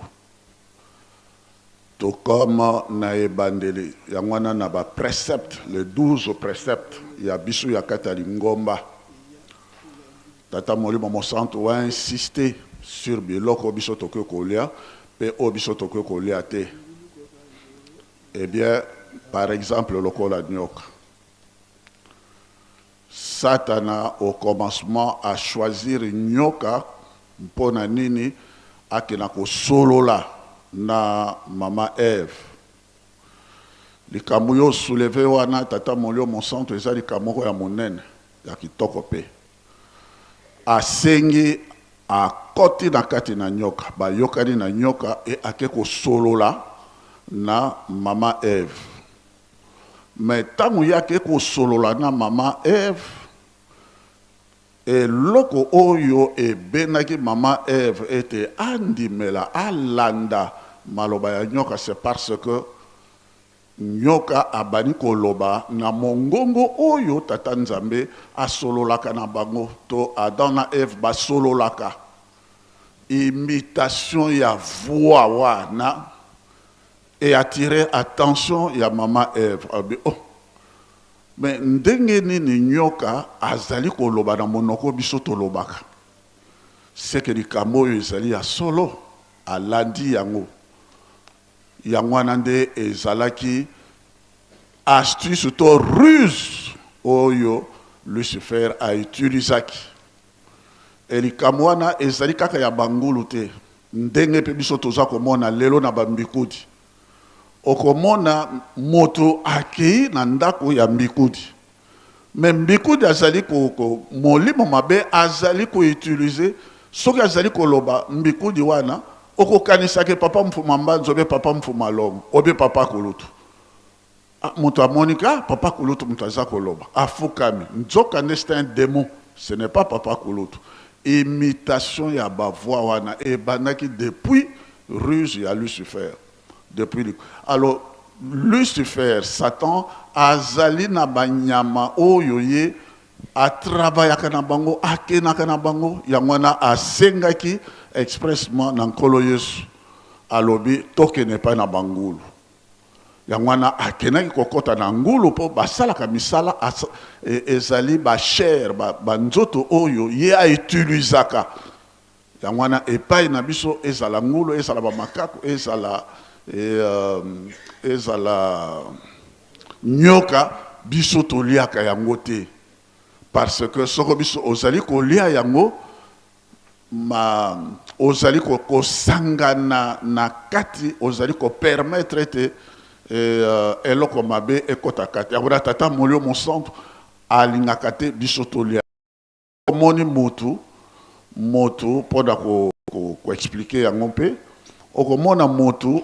tata molio monsanto soka za ko sala na motu par exemple motu azali ko zakama soki osimbi c'est-à-dire un corps étranger soko simbi okomona motu wana akozakama lisusu te, c'est-à-dire que molio monsanto a remarqué corps étranger et côté na et simbi to comme dans un colosse azali ko kene ko sala miracle na et à un certain moment kolosabi na moni nguya et na simi ngada sim batu balobi te ngana simite mais moi si moko azalaki impur aye koloba nkolo ngai nde mutu na simba ki yo ya wana kolosabi na moni réaction na kati na ngai c'est-à-dire moto yo azali na impur azali na makokite akoki ko bebisa mosala oyo ya tata molio monsanto. Yangwana tata nzambe azalaki même na banganga nzambe okomona bokabwana na ba mama pendant 3 jours, purifiez-vous avant boya komonana epai nanga. Donc milimo mabe wana effectivement ba chapitre ezali ebele yangwana nde sala mais tango yango ezali ko sala soko faire attention te okanise te eloko malamu ezali ko lobesika wana nzoka nde mabe. Tout comme Saint Paul peut azwaki même cas. Eh bien, batu bazali bakei kuna epai ya tata moko azalaki pe na milimo mabe. Saint Paul milimo mabe ezali koloba biso toyebi nkolo Yesu et toyebi pe Paul soki azali nani. Me bino bouti wapi nde molimo mabe wana babenganaki tata wana babomaki bana ya chef ntango bapanzaki bango babenganaki bango nde bakenaki. Donc effectivement papa totelemi wana milimo mabe ezalaka esalaka na misuni na bangulu na biloko oyo yango nde yango na tata molio mosantu au renforcé par les préceptes que biso bakimbagiste na mosala oyo biso tozali nango na yo tata molio mosantu biloko wana tokoki kolia yango te yango na exemple topesi biso chapitre wana papa. Merci. Na bakisa liloba moko tata molimo santo na ntina na kokima ya bangulu na kati na mai. Kokima na bangulu na kati na mai ezali kolakisa kobebisama. Babebisama be emona na lisusu te elimwa ekende. Pamba te ebale na ntango mingi ya kala bazali na lelo kutu ebale emona na kalokola mboka mususu makambo ya ndenge na ndenge kosala makakuna. Donc na tango bango basengaki nzela na nkolo ete bakota na bangulu alors bakotaki na bangulu bango nyonso bakotaki na ebale mpo na kolakisa ete destruction ya mabe emona na lisusu te. Voilà likambo moke na bakisaki nkolo nde yango wana. Dimi mingi po bato ebele balobaka ete bangulu oyo milimo mabe ekotaki yango etiolaki na mai. Nzoka nde ngulu ndenge tolobaki animal mpi ndenge ezali na mokanda pe ndenge toyoki na Bible molimo mangulu banyama ezali ebele na mokili pelaki kaka basengaki bakende kokota na ngulu to na bangulu. Donc mpona koloba ete basala bayokanaka ezali esalaka. Donc atako wana etiolaki me ngulu na réalité azali nyama mabe na nzela na yende milimo mabe etravayaka yango tolia yango te mpona kobatela biso po banyama nyonso wana pe biloko nyonso wana yango ekomisaka biso bino relation ezalaka mosika to coupe metango to zambe tozali kobatela mibeko zomi na mibomba biso na bino tozokoma moto moko relation na biso na bino ezokoma makasi pe nyonso tokosenga na kondima tokozwa na kanisi papa toko kosuka nanu wana.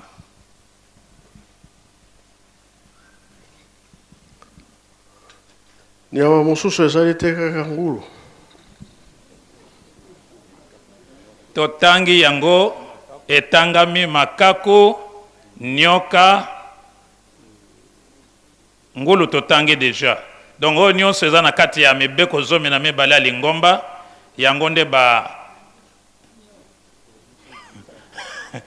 biso tozotango eza na baprecept mosusu bazotala baniao.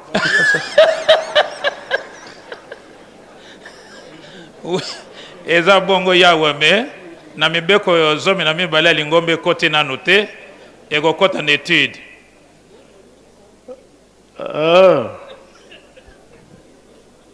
Ebongo mbwa nyonso wana biloko mabe bien que bato mosusu baliaka me eza vraiment mabe eza banyama moko ezalaka vraiment milimo mabe esalaka kati nango mingi ezali pe penza propre te yango komesana pe na moto kasi ndenge nyoka pe amesanaki na Eve suka yango akoyisaki ye. Donc biloko ezalaka pembeni na biso parfois ezalaka penza malamu te yango milimo mabe to satana itilizaka mpona kosala biso moko mabe ndenge tozomona meme na ba télévision mbwa asui moto pe parfois mokolo na ye moko abomi ye akufi pe. Donc ba réalité ezali ebele papa yo kaka moko nzambe oyebi yango balobi na tobongo na ta ingeta papa posokomi propre yebiki molimo na yo ekobika soki oza propre te ekokota na nyama nini apelebe lokola loba na yo lokola milimo ebe elingaka ngulu soki moto aza propre te molimo ne okotaka na ngulu kweka ngulu ingeta papa nyama mosusu te ata mbwa oyo azalaka penepene na ye ata niao toliaka no eza malamu te papa eza parce que ezali eloko tomesani kovanda nango bongo yo ozolia yango bongo ezalaka kitoko mingi te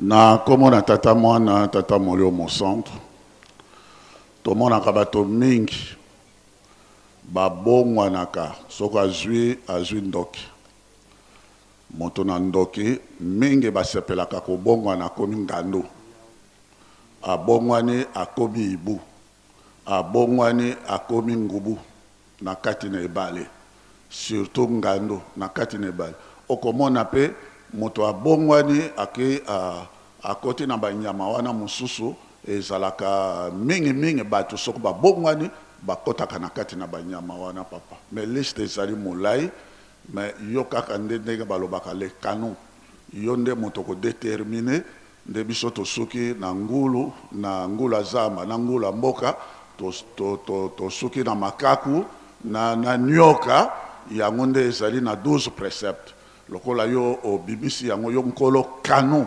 ya biso ba kimbangiste ya lingomba yo nde okoloba te bobakisa oyo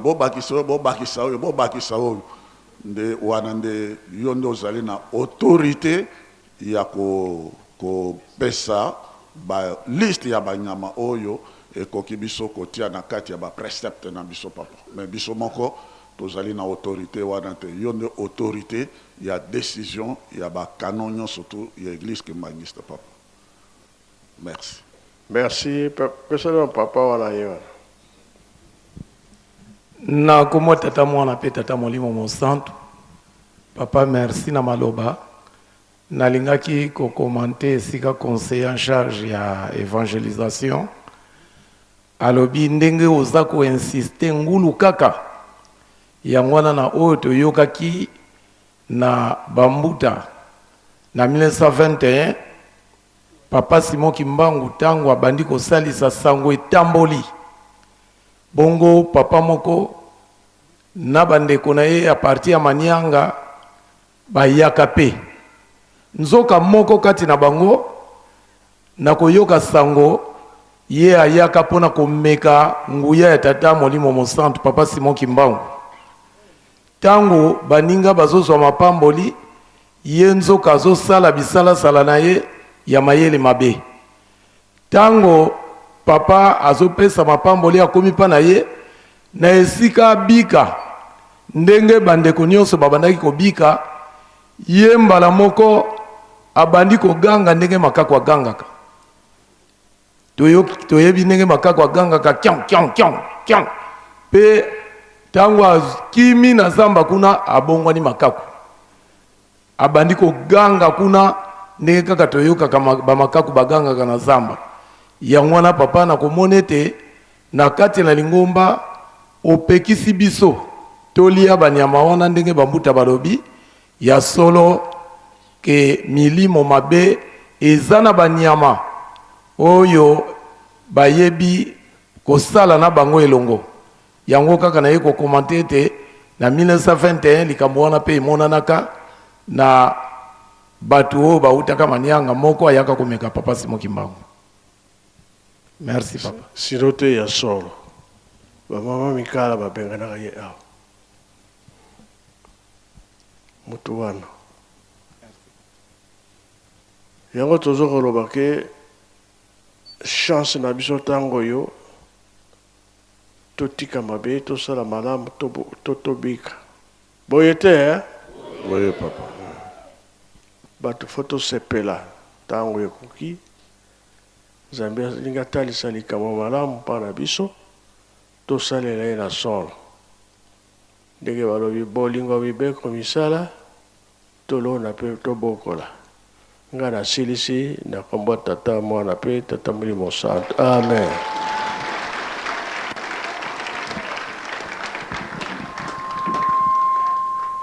Merci papa. Likambo o yebisi biso ya ngulu. Yango ambuta boki kozonga na bi. Toko bakisa kaka likambo oyo. Tango wana tuzalaki na papa Mfumo Mbanza, papa ya lunga na Kiangani.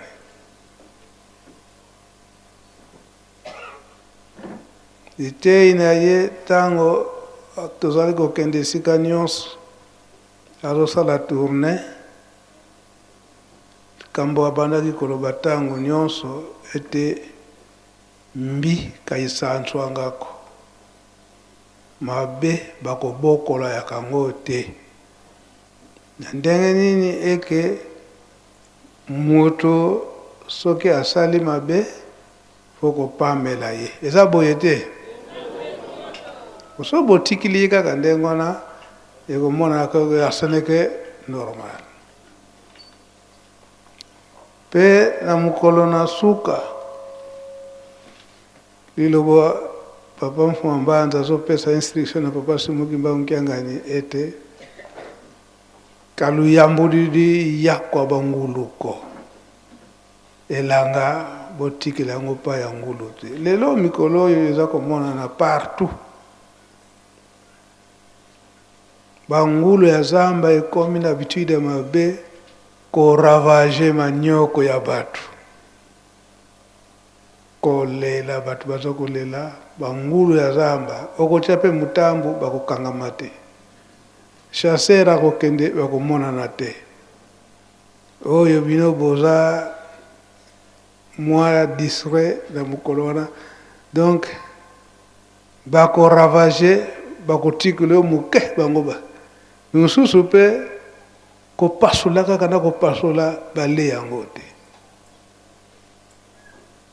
yango papa Mfumo Mbanza expression na ye elakisi ete lingomba ekoki kotikala te na bato oyo baza na milimo ya mabe yango papa asouligne loba papa Mfumo Mbanza papa ya lungana yango wana ete bozotikala na lingomba kasi lingomba botika te eke bato ya mabe bawumbela na mabe na bango na kati na lingomba tokoba na matei oyo bazali kopesa biso na ntina ya milulu na biso ya 2 avril solo ndenge papa Mfumo Longo papa Simukimba Kiangani bandi likambo na ye soki bakopesaka biso nzela mpona nini biso tozalaka nde batemoin ya makambo yango ntango bapapa baza koloba surtout kati na Yerusalemi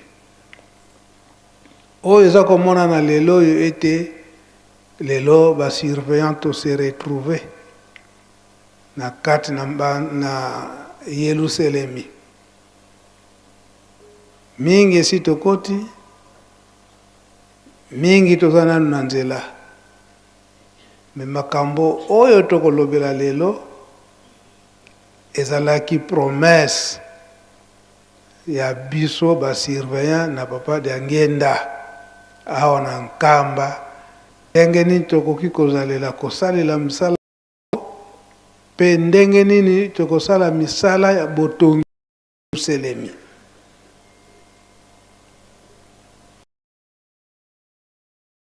na presse tebatiela biso malo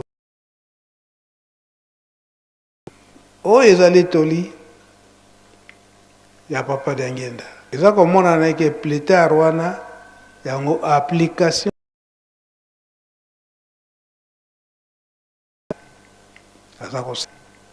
aza kosenga biso osala boye osala boye osenga biso osala boye osala boye osala boye taba osala boye taba mais mokolo wana pe orke na kati na bino bato baza na mango orke na kati na bino bato baza na mango bayilonga na biso nzambe akosaka te biso kolonga nani ayibaki pamba te bosibo umili na mosala oyo malgré pasi malgré kuti kasi bokangami na mosala bozala baorgueilleux te soko na bengi bino mpo atoke na mosala ale pamba te bino bozalaki plus dynamique nsima na bino nde ezalaka bamusicien kasi na bino na bamusicien sikasika bolembi or tokoki kodunga lisusu nsima te toza na tata akopesa biso te moto akopesa biso azali te mosala na mosala biso moko tokomikukisa soko tokomikukisi te moto akosalisa biso azali te basurveillant bamusicien bajeune oyo ne bagroupe oyo ezali dynamique mpo ate basaliseli ngumba atandele malgré lelo soko meme bakokoyiba yo te kasi talo oyeba koyiba yo kaka kubanga te donc tia molende mpo ate tata nzambe na nkolo yesu na elimu santu oyo bazalaka na biso mbala na mbala bakoka kosepelisa bino oyo asalaka ntina nini ye asalelaka donc esika wana vraiment toza na mokumba bapapa surveillant na bamama surveillante totia molende mpo ate tokumisa eloko oyo esika elaka ngai nalingi lisusu te nde bino nde bozala nsima bozalaka toujours vivant papa abengi ale ndokindoki bino boye kasi sikasika oyo babandi kolembaka donc basurveillant tojonga nsima te totambola ndenge nzambe alingi totia molende tolakisa bolingo nde mosala oyo biso zwaki ezali ya motu te kasi ezali ya tata soko omoni nde mosala oyo ezali ya nkalambote ebe okosala nde mosala malamu te pamba te kalambote ye moto akopesa yo lifuti te baponi ye mpo ate azala motambolisi oyo babengi nde motambolisi azala mwana moke azala mokolo na kookela ye kaka pamba te yango wana nde epesaka nzambe esengo papa te ntango mbala na mbala mpona nini ye na barelation na bino na kati na baregion esika bino ovandaka oyebi na kati na zone yo ozali na tata pasteur oyebi meme tata pasteur azali tata selo meme tata selo te kasi azali kaka tata ndongi solo kubanga te oleki ye mokolo kasi pamba te abengami tata ndongi okela ye banda ntango wana okomana nde bosepeli ezali mais soko olobi mpona nini ye koloba ndenge wana te yo kokoloba ndenge wana tata surveillant obe mama surveillante oyo baponi bapti ye landa ye kaka oleka ye mayela ndenge nini landa ye kaka biso tozali na bato akopesaka biso te biso moko tokomisalelaka lelo tozali na mosala ebele kuna na plateau ebele mpenza na ntango na kala nde bokendaki mbala moko nde mosala mosi mosili kasi na ntango oyo meme kala kokobenga bekoya na bino lisusu te mpona nini bobandi tosi totundi totundi nanu te banda na mobu eleki tobandi soko tokomi na le 6 avril depuis 1 an tobimi libanda mbula moko sikasika tokojonga lisusu nsima te naoki na programme na bino agriculture élevage maka namoni esengo naoka bino ndenge boye naoki sengo solo pamba te soko programme wana to aplike yango nde noki tokoki komona na bato donc malamu okola suite olobi batata surveillant na bamama musicien bajeune mais ezali force moko na kati na lingumba na biso soko bosangani nde mosala oyo tosali kuna na plateau ezali kosepelisa bato banso ndenge mosusu tala bamundele bakendaki kuna avant-hier ntango bakumi kaka na bilanga balobi lalalalalalala me mpona nini bazayura nyonso tu bazala na bango kimbangisi te mpo te basala lokola bango otali biso tomoni tosalaka mosala lokola bato banso kasi bango balobi solo soko bato banso bazayirwa nyonso bazalaki bakimbangisi nde basali mosala boye mpo te moto na moto asi ayibi te soko nasali te nani akosalisa ngai tocelaka bapesaka malamu nde toumisalela biso moko donc batata surveillant na bamama nalingaka esika bato bazali kobunda te nalingaka kotala esika wana te nalingi komona esika bato bazali koloba mongongo makasi te soko tozali koyemba wana na kosepelaka kasi soko ebandi kuswana ebandi kufingama na bandi kumona ba orgueil na bandi kubanga pamba te to mona mpasi to moni mpasi na kati na mpasi oyo ebenga makapenza mpasi na kati na ngoma na biso bato balingi biso te bato mosusu tika baloba na bango kasi yo kuyingira na makambo na bango te kuyingirisa makambo politiki na kati na ngoma na biso te wana na boyi pamba te biso to moni pasi mutu nyonso ko kusala likambo d'accord kasi yo kimbangi sosali yango bango te sala nanu lelo mpasi ezali na kati na mokili na biso mutu mosusu asali likambo na ye soko bamonele kimbangise moko azali wana tobebi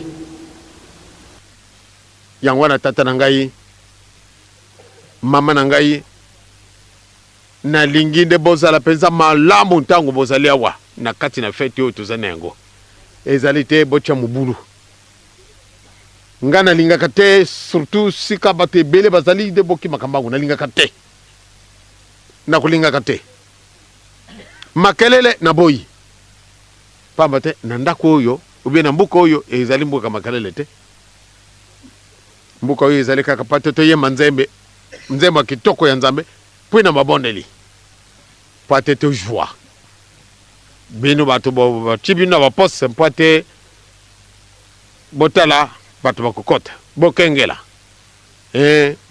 ya solo ezali te ndete nyoko na baninga toloba na bato na boboto sala boye tambola boye ndenge wana tukoko kulubila namona kitango tozalaki na kati na bato bazalaki kusala wana namoni tata moko kanisi azali tata surveya bayibi mbongo na ngai di ka mbongo na woka kisoni pamba te solo bato mosusu bazali awa bazali bandimite me ta mosusu mabe mingi tokosalaka kuleka meme bapakano okamati mutu likambo otikale na yango olobi tokooka na bele na likolo oyibi makambo azali kuna likolo ngai na yo tokooka na bele na likolo yo mundimi makambo ndenge wana na kati na biso banda le 6 avril tobwaka makambo nyonso to ya mabe senga likambo eza na yo mpusa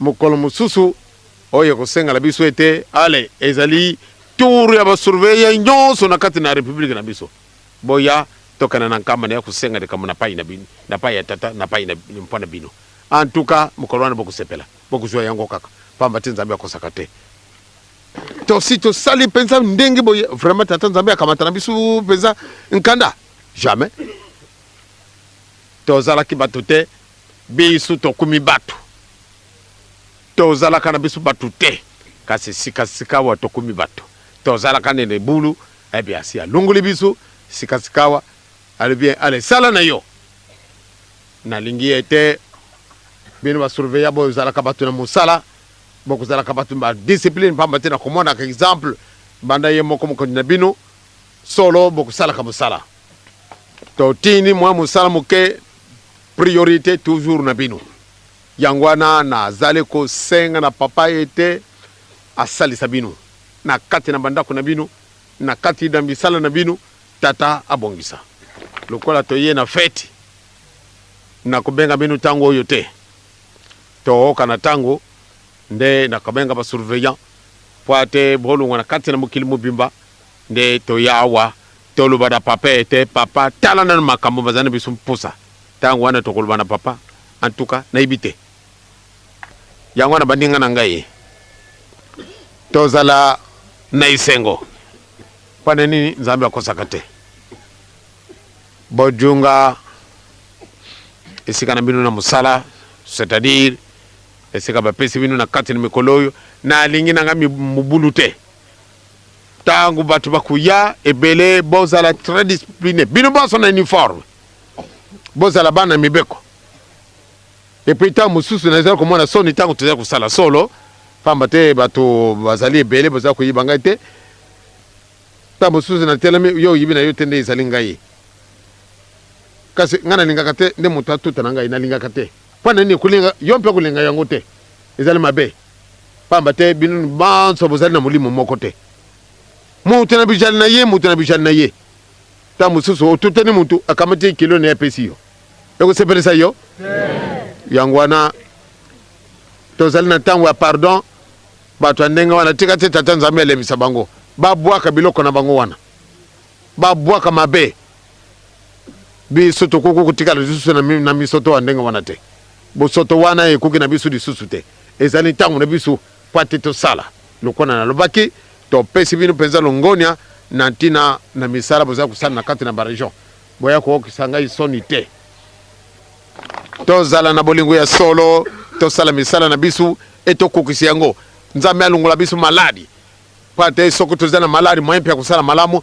ezali te yango wana na kosenga yango mpenza malamu tozela na mokolo wana elobi mpe ate nde maladi bakozala te mpamba te tozali na njutu kasi ye tata ikwa kuyiba ete biso tozali na pasi tozali na esika mosusu ya kosala kozwa te biso moko tokomijwilaka donc asalisa biso soko tosengi ye akokisa biso pamba te tosi tokokisi ndenge mibeko mipesa malaka bato baseki biso mingi bamoni ete bazoba oyo bakimbangise bazoba ngai mpe kosalaka ngai likambo te babenga nga zoba tika nasalisa ye oyo mpe aza kofinga oyo azali mwindu wo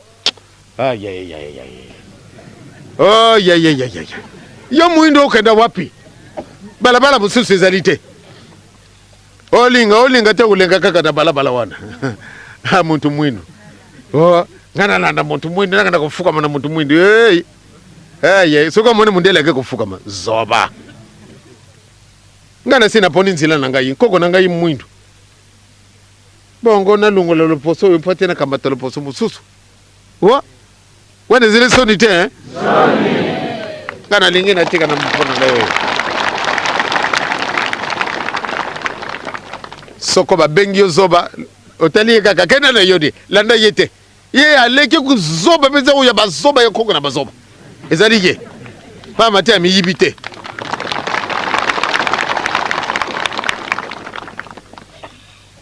yango wana batata na bamama nalingi nde lobi tobanda kobongisa mbuka oyo mpenza ezala pwelele bakoya kokamata likambo ya tata nzambe na pai na yo donc malamu nde bijale na biso ezala kobongisama bijale na biso ezala bandimi ojui moninga na yo likambo kokamata na nkanda koleka te papa surveillant mama surveillante yo ozali angelo mokengeli ya papa yo ozali angelo ya mikengeli ya papa donc bijale na yo malamu nde solo ezala ya ndakisa pesa ndakisa pamba te papa akozalaka moto na mobulu te yo olandi papa obongola ndenge mosusu donc tobusana te nde mokumba oyo epesamani yo na ngai donc esika wana toyingilisa makambo mabe na kati na nguma na biso tokane tika te nzambe abatela bino na nkuma na tata mpe na mwana mpe mosantu amen.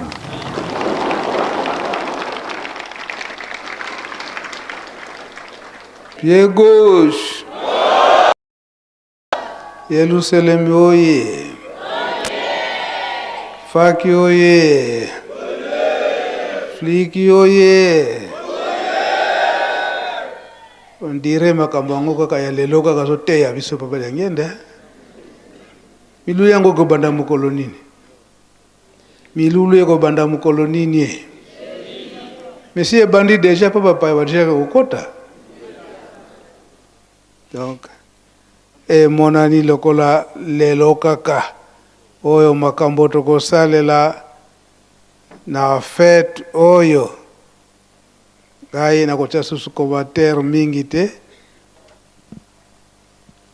pamba te papa simoki mbangi anganisi afongolaki nzela ndenge afongolaki nzela yani dudamane kwani apesi biso sikoyo na batata ba pasteur na biso tokoka koloba mai oyo maleka solo maleka kasi eye komona na on dirait que lelo kaka tozwi toli yango surtout biso ba papa surveillant donc brutalité yango te ndenge papa Mfumalongo auti koloba yango papa ya wana tango bazoya ba misusu curiosité nana komankamba te ayoka kaka na sango makambo oyo akoyoka kuna eza mususu oyo aye kokutana nango eza susu mususu na ndenge mususu na ndenge ya malamu me na ndenge ya mabete oyo ayokaka kuna. Mutu ya ndenge wana donc akokoma très curieux ya koluka mpenza kotala biso malamu ndenge nini tozali kotambola ndenge nini tozali kosalela. Yango ngai nakonoka nanga susu lokola mbula te pamba te Pata Molimo Santo esi afongoli pe Papa Diangenda esi alobeli yango ye moko ndenge nini tokotambola parce que année oyo l'an 2026 ye moko Tata Molimo Santo Papa Simoki Mbangu Nkianga na sia lobaki yango eza ya ndenge mosusu mate ya ndenge na ndenge tozali kozwa yango tozala bana botosi pona botongi Yerusalem ye moko Papa Mfumalongo Papa Diangenda lobeli yango kotonga Yerusalem kolona pe kobokola lobeli yango eza komona na ete na kati na Bible tenge Papa tangisi biso na chapitre mosusu eye komona na ke na tango wana potongi Yerusalem etongamaka na mpasi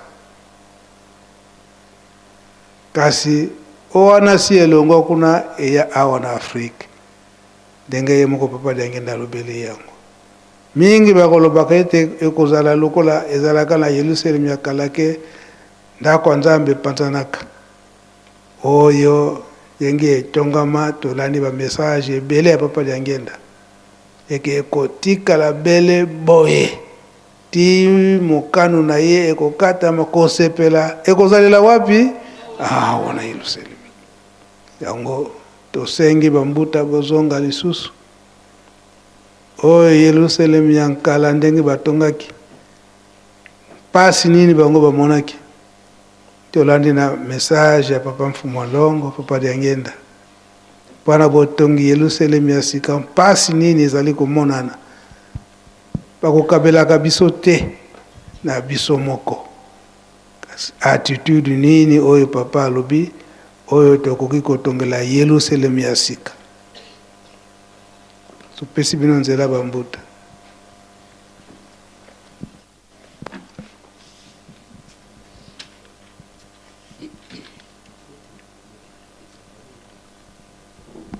Na kombo na Tata na mwana pe Tata Molimo Santo nde tokotanga ba mikanda miye nkolo mokonzi ya Lingomba mokonzi ya Bule apesaki biso na mpokwa na lelo. Mikanda ezali mibale tokobanda na Jean chapitre 17 verset 21 toleki la Daniel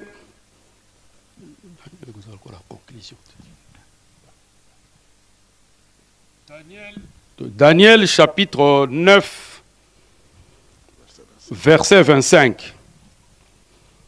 to bandeli na esika nkolo asiliseli pona botongi. Daniel chapitre 9 verset 25 to tangi boina komba Tata mwana pe Molimo Santo.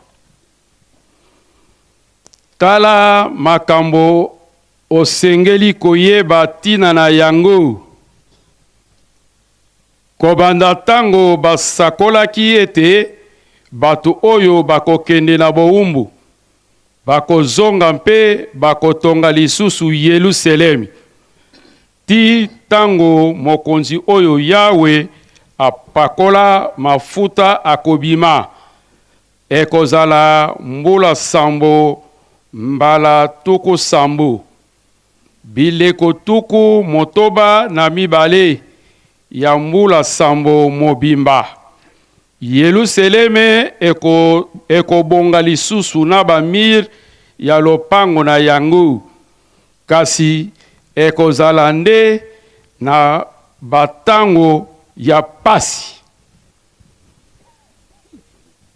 Toke na Jean chapitre 17 verset 21.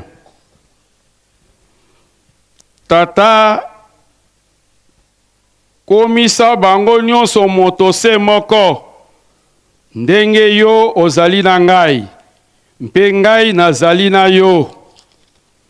bongo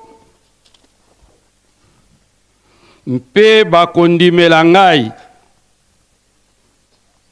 bongo mpe bango mpe bazala na biso lisanga mpo bato ya mokili bandima ete ezali yo moto otindi ngai na kombo na tata na mwana mpe tata molimo santo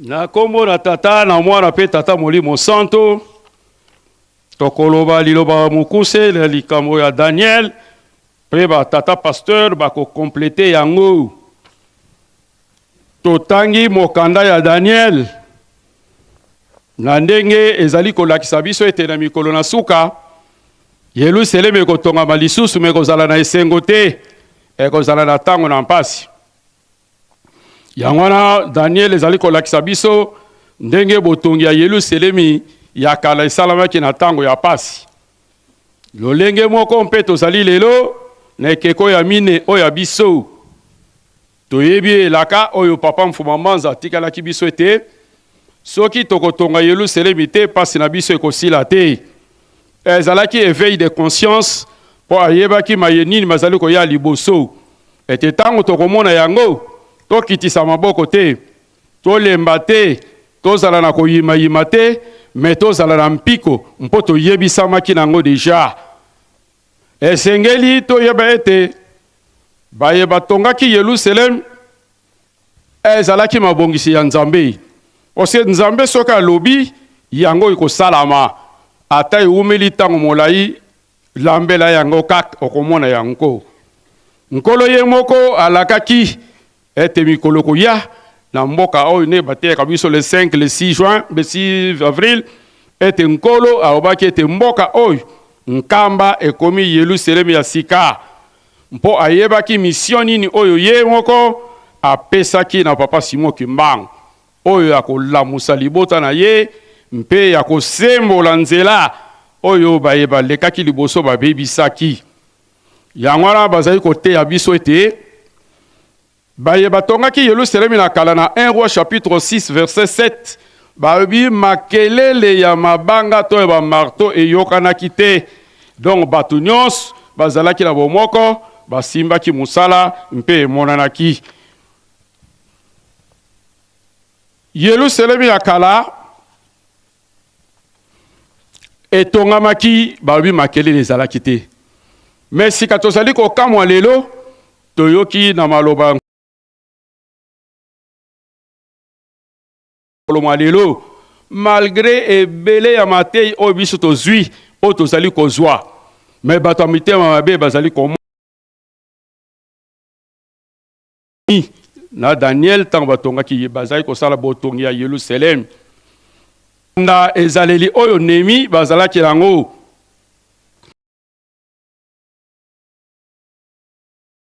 te po bango bazali na intérêt moko te na kati na mboka oyo bazali na mboka oyo yango nde epesi biso lelo makasi parce que soki peuple azali histoire te azali peuple moko voué na échec alors biso tongi Yelusalemi na kati na mokanda Yelusalemi ya Daniel wana totangi tomoni ete nganga nzambe monene Esdras atelemaki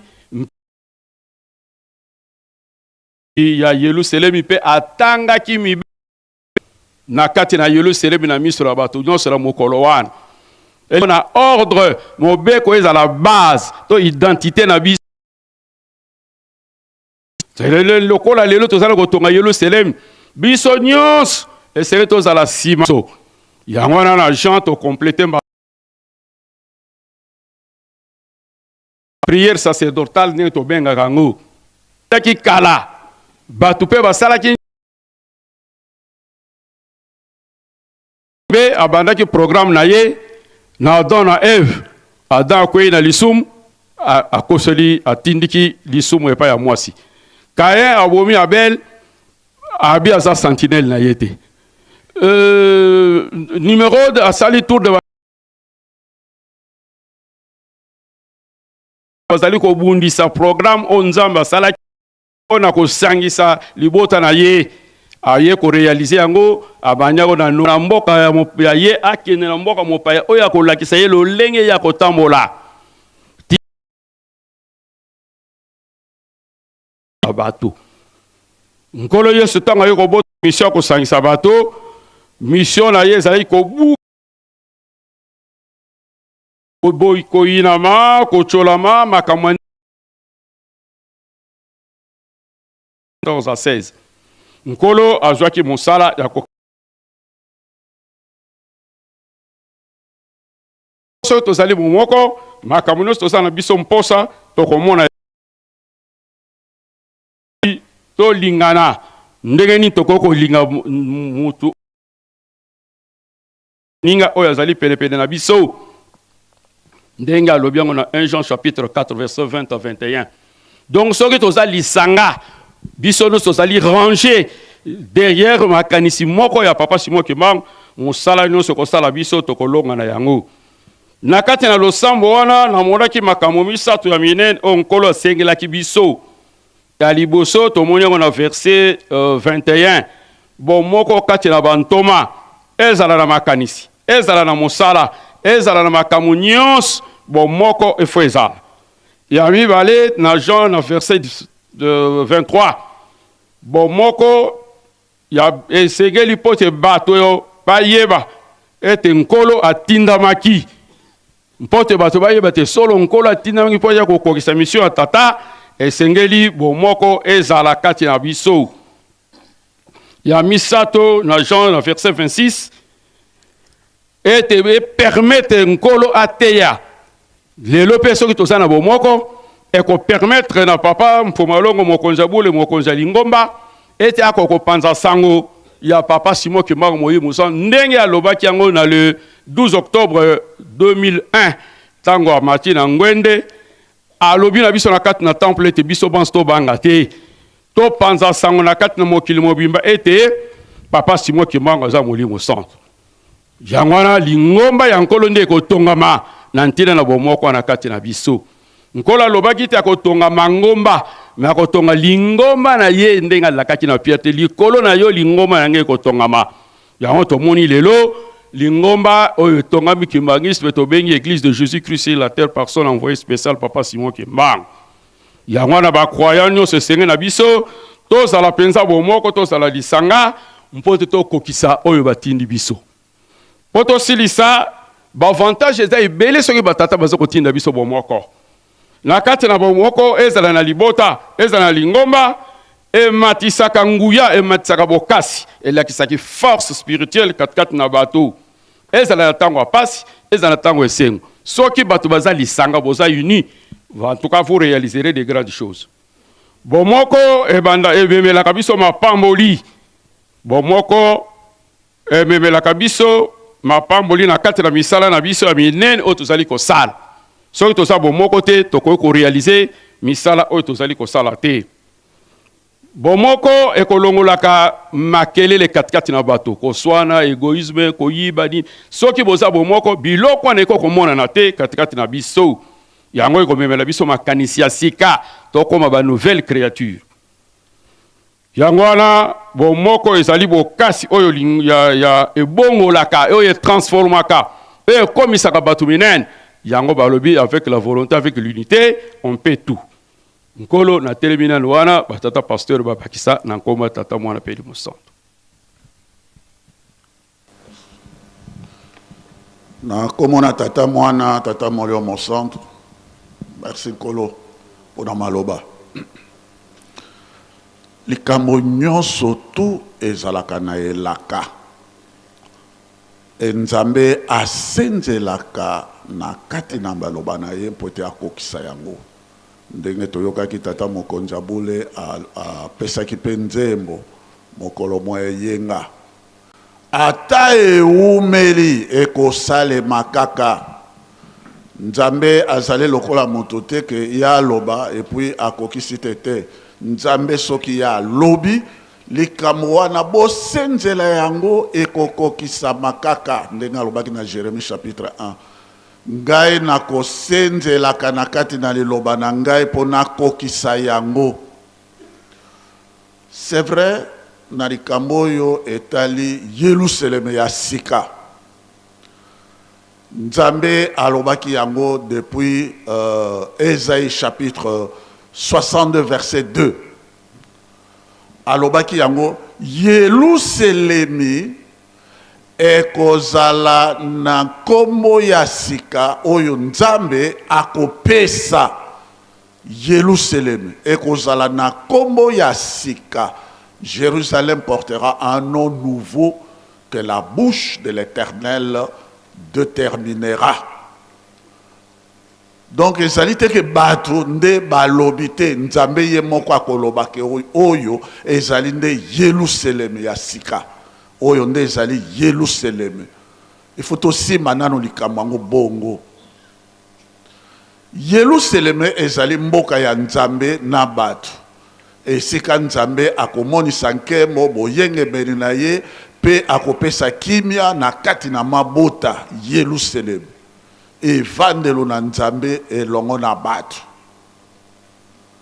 Et laka wana epesamelaki depuis dans l'Ancien Testament na Esaïe, yango pe na Nouveau Testament, kolo Yesu tango yake na likolo atindi na Jean esanga na patamo alakisi Yerusalem na sika ndenge yango pe ekokita na Nzambe elongo na bato.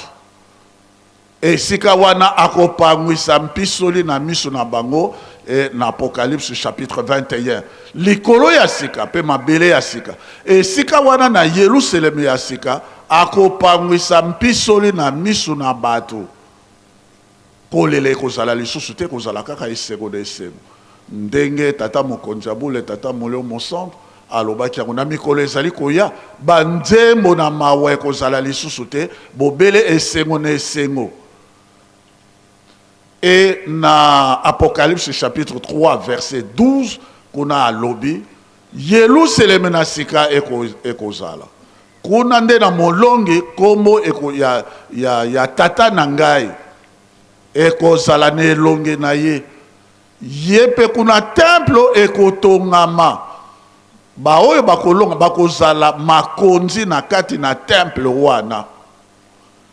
Epe ekokoma mana elonge ya balonge kombo ya mboka ya Nzambe na ngai, c'est-à-dire Yerusalem na sika wana. Kolo Yesu nde moto atindi yango angelo bapesi yango na Jean ekomama babengi yango la révélation. Ekomama ete tout ce qui est révélé ezali pona biso. Oyo ezali liboma mais ezali ya Nzambe. Oyo ezali révélé yango nde kokokisama ata eumeli ekosalema po ezali révélation emoniseli. Epe na kokoma nkombo na ngai ya sika na elongi na. Donc wana esakolama na Ancien pe na Nouveau Testament. Mais nkolo Yesu alobaki ete bokonzi na likolo ekolongola makati na bino. Nazalaki na mposa kosangisa bino Luc chapitre 21 verset 24. Alobi nazalaki na mposa ya kosangisa bino lokola soso azali kosangisa. Mais lokola botosite mboka na bino votre maison restera vide. Kino boloba ete apamolama oyaye na komo ya nkolo. Mais il y a plus de 2000 ans et l'obamaka mais kokisami natango nini natango tata molio mosantu aye po elaka ete molio mosantu akoya akomema bino na solo nyonso yango nde ezali bilaka nyonso to epesamela todu Yerusalem oyo. Yerusalem oyo ezali mboka ya Nzambe elongo na bato. Yango nde ezali kotongama. Ye moko nkolo Yesu aye kopesa kombo ya sika le 5 avril 1921. Nkamba oyo yango nde ekomi Yerusalem na sika. Moto alobi yango ye moko Nzambe conformément na liloba oyo Esaïe asakolaki ete Nzambe nde moto akopesa nkombo ya Yerusalem na sika. Yango nde aye kosakola yango le 5 avril 1921. Oyo nde Yerusalem ya sika. Euti na likolo yango nde sila ekokita. yango nde evandelo ya nzambe elongo na bato epemelo na basango mboka na kimia ndenge tolani yango na maloba ya ye moko tata molio moso papa diangenda na yeli na ya mibale alobi alingi makelele te alingi mobulu te alingi awa Yerusalem ezali mboka ya kimia mboka ya modèle alobi yango tolandi na mateina donc likambo ya kotonga temple ya liboso etonga maka kuna na ancienne Jérusalem ba babylonien Nabucodonosor moto abomaki temple wana epanzanaka deuxième temple yango na le 29 août 1900 pardon pas 1900 le 29 août 70 ce sont des Romains général Titus moto a détruire temple wana mais oyo ya bisato ezali libela ekoboma malisusu te po ezali Yerusalem ya sika nzambe yende moto azali kotonga yango mais esakola makate kotongama na tango ya bituma pe ya pasi yango nde biso tozali na yango na biso toyoki papa Mfumalongo papa Diangenda alobi tozali na vache mère te biso moko tokotonga yango yango na lobi na ba surveillant ezala na bilanga ezala na misala nyonso tu biso moko tokosalela yango ezala bato bako tiola ndenge ezalaki Tobia Salabalak Ngeson bato bako tiola yo me yo tonga yango kaka ndenge wana ndenge collègue alobi ba Nehemi ba yikelaki mpiko batongaki Yerusalem wana na tango wana me oyo ekokufa te pona nini ekokufa te parce que batata balobi na biso alobi biso tozali kokende papa Diangena alobaki yango le 17 juin 1992 alobi il faut tolongola nzoto tozali kokenda kobuna bituma po mondele azali na mposa ya ko recoloniser l'homme noir recolonisation ekosalema lisusu te moto mwindo akozonga lisusu na bombo te eboli mesepe tosengaki yango donc Yerusalem oyo ekozala lisusu parce que pour baya ko recoloniser Afrique ba recoloniser l'homme noir il faut d'abord commencer par détruire Nkama biso toyeba kantina na bitumba te oyo ezali na kati na mokili ngwana na nzemo pe eloba makete bitumbo nyonso tu bozali komona ezali abunzoto te bazali kobonisanga tata kimbango po solo ezali kati na nga donc ekosale malisusu 1990 oui le 2 avril nde papa Diangena alobaki likambo oyo bayoki sika na juif mete kimbangiste bakosima yo na elamba bakoloba même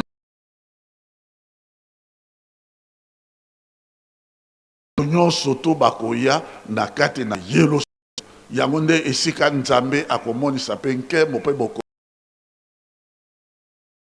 ezalaka na mokili ekosila wapi awa na Yerusalem yango na tata molio monsanto azali koinsister a introduire yango na likambo ya bangulu a introduire yango parce que papa amoni très loin bangulu ndenge pe moko kolois na komona ya mibale papa dialunga na elanga bapesa ko na ngulu te na tina na bizaleli bobe oyo ya bangulu yango wana ekopesa ndakisa mabe yango wana bizaleli wana eye moko alobi na biso na pokwa tolongola yango parce que bato nyonso to bakoya kosima yo ndo komema bango esika na mwi ngunde biso tozali na yango ekokufa te yango nde kosangisaka mwana ekobunga ngai te docteur Sulo toyoki yango na beli na nga boye papa elebe tango biso tokozonga na Kinshasa loba na chef spirituel papa bana ye likambo ezali na bino bakimbangiste ezali na biso te likambo esalamaka ke okomona motu azali na 1000 francs tango pona botongeli ngomba eloko etindaka esika eloko etindaka bino bozali ko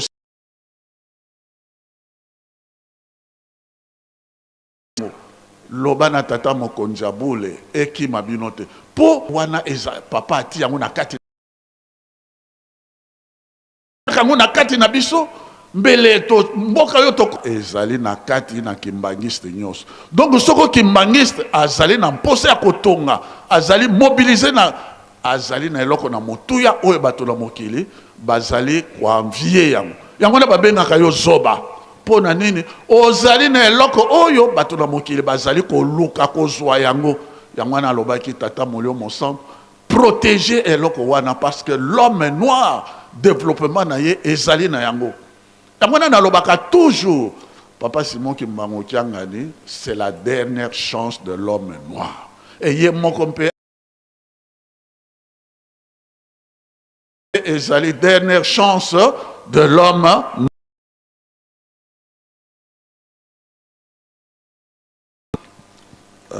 Je donne juste un chapitre à Jean, parce que bataille na 33 et le Saint Paul chapitre 14. Nzambe a désordre te. Nzambe alingaka ordre. Alingaka désordre te. Tolani yango nkolo désordre te. Dieu aime ordre. Biso Myriam balingai komi kokisana na Moïse. Biso nyos toza ndenge moko tolotaka Nzambe alobaka na biso Nzambe akiti na kanda. Il faut faire la différence. Moïse aza lokola binote. Bokonzi na Nzambe batata ba maman malgré temps ezate ezalaka bokonzi ezalaka na ndenge fonctionnaka na discipline pe na ordre. Yangwana Myriam adwaki lèpre. Et toko kamata exemple na lingaka exemple wana pe ming. Il y a 2 Rois chapitre 2, lisez tous les chapitres. Okomona Élisée prophète. Élie prophète. Mais Élisée azali kobengaka Élie mon père. Tata nanga le char d'Israël. Ponanin alingaki komi kokisana na Élie te. Mais tango Élie azali kokende ye Élie alobi senga eloko nyonso za na salelo abi naza na pose ya molima. Bia likamo wana Nzambe kaka muto apesa. Mais tango nga na kokende soko zui ozui soko zui te ozui te. Mais le kola zala akanganaki na tata na ye prophète wana musupe prophète. Mais tango Eli ake abi tata na ngai tata na ngai aza kobenga ye tata na ye c'est mon père. Et puis après yempe ayaki kozwa manto ezalaki na Eli et komi na ye Élisée mpe abeti mai mpe epanzani Élisée mpe azwi mpona nini na ntina na botosi bajeune batata bamama bakimbangiste et tous ceux qui suivent na ntina na botosi na komi kitisa lolendo te ine azwaki et lokola ye azwaki roi Joas le roi d'Israël tango Élisée akufi Joas aye kolela Élisée kaka na même formule ma ezali kobima tout un roi ezali kolela pisole ezali kokwelelaka Élisée ebembena Élisée abi tata na ngai le char d'Israël la cavalerie d'Israël au monde ezala na ndenge na mokili ezala na ndenge na lingomba soki bino bozali na tata amemama akumisama po azali tata na bino et soko bino nyonso to bomiketisi ndenge batangeli biso na Jean bino nyonso to liboso na tata moko mpe bozali komemela ye na solo oyo ezali na ye bino bokozwa yango mais soko bozali na lolene bokotikala kozwa yango te otali e na suka eye komona na mpe likambo oyo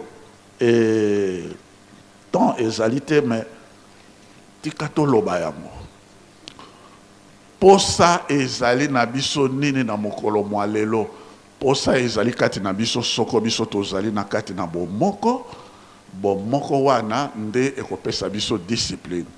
Papa Kimbango tango ya azalaki na boloko na Lubumbashi tango aza na boloko na Lubumbashi eza mwa likama moke me mingi bakoyebaka yango te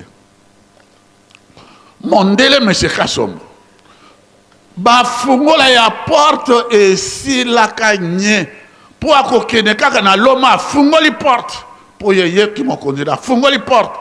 Ako même aboyete fongola katani ba remplacer cellule, serrure, ba remplacer ba serrure, ba remplacer ba serrure. Tata ki mbanga yokeli bangoma. Alobi na monsieur Kassomo, monsieur Kassomo. Yo bino boyake ko laksa biso civilisation. Abi oui, biso nde to ko laksa bino civilisation. Abi na civilisation ba lwakani.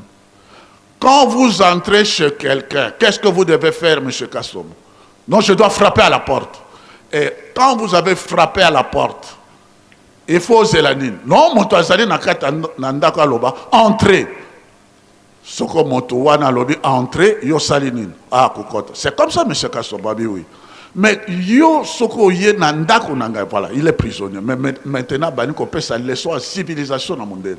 Mais quand vous venez dans ma maison, prison, quand vous venez dans ma maison, vous ne frappez pas.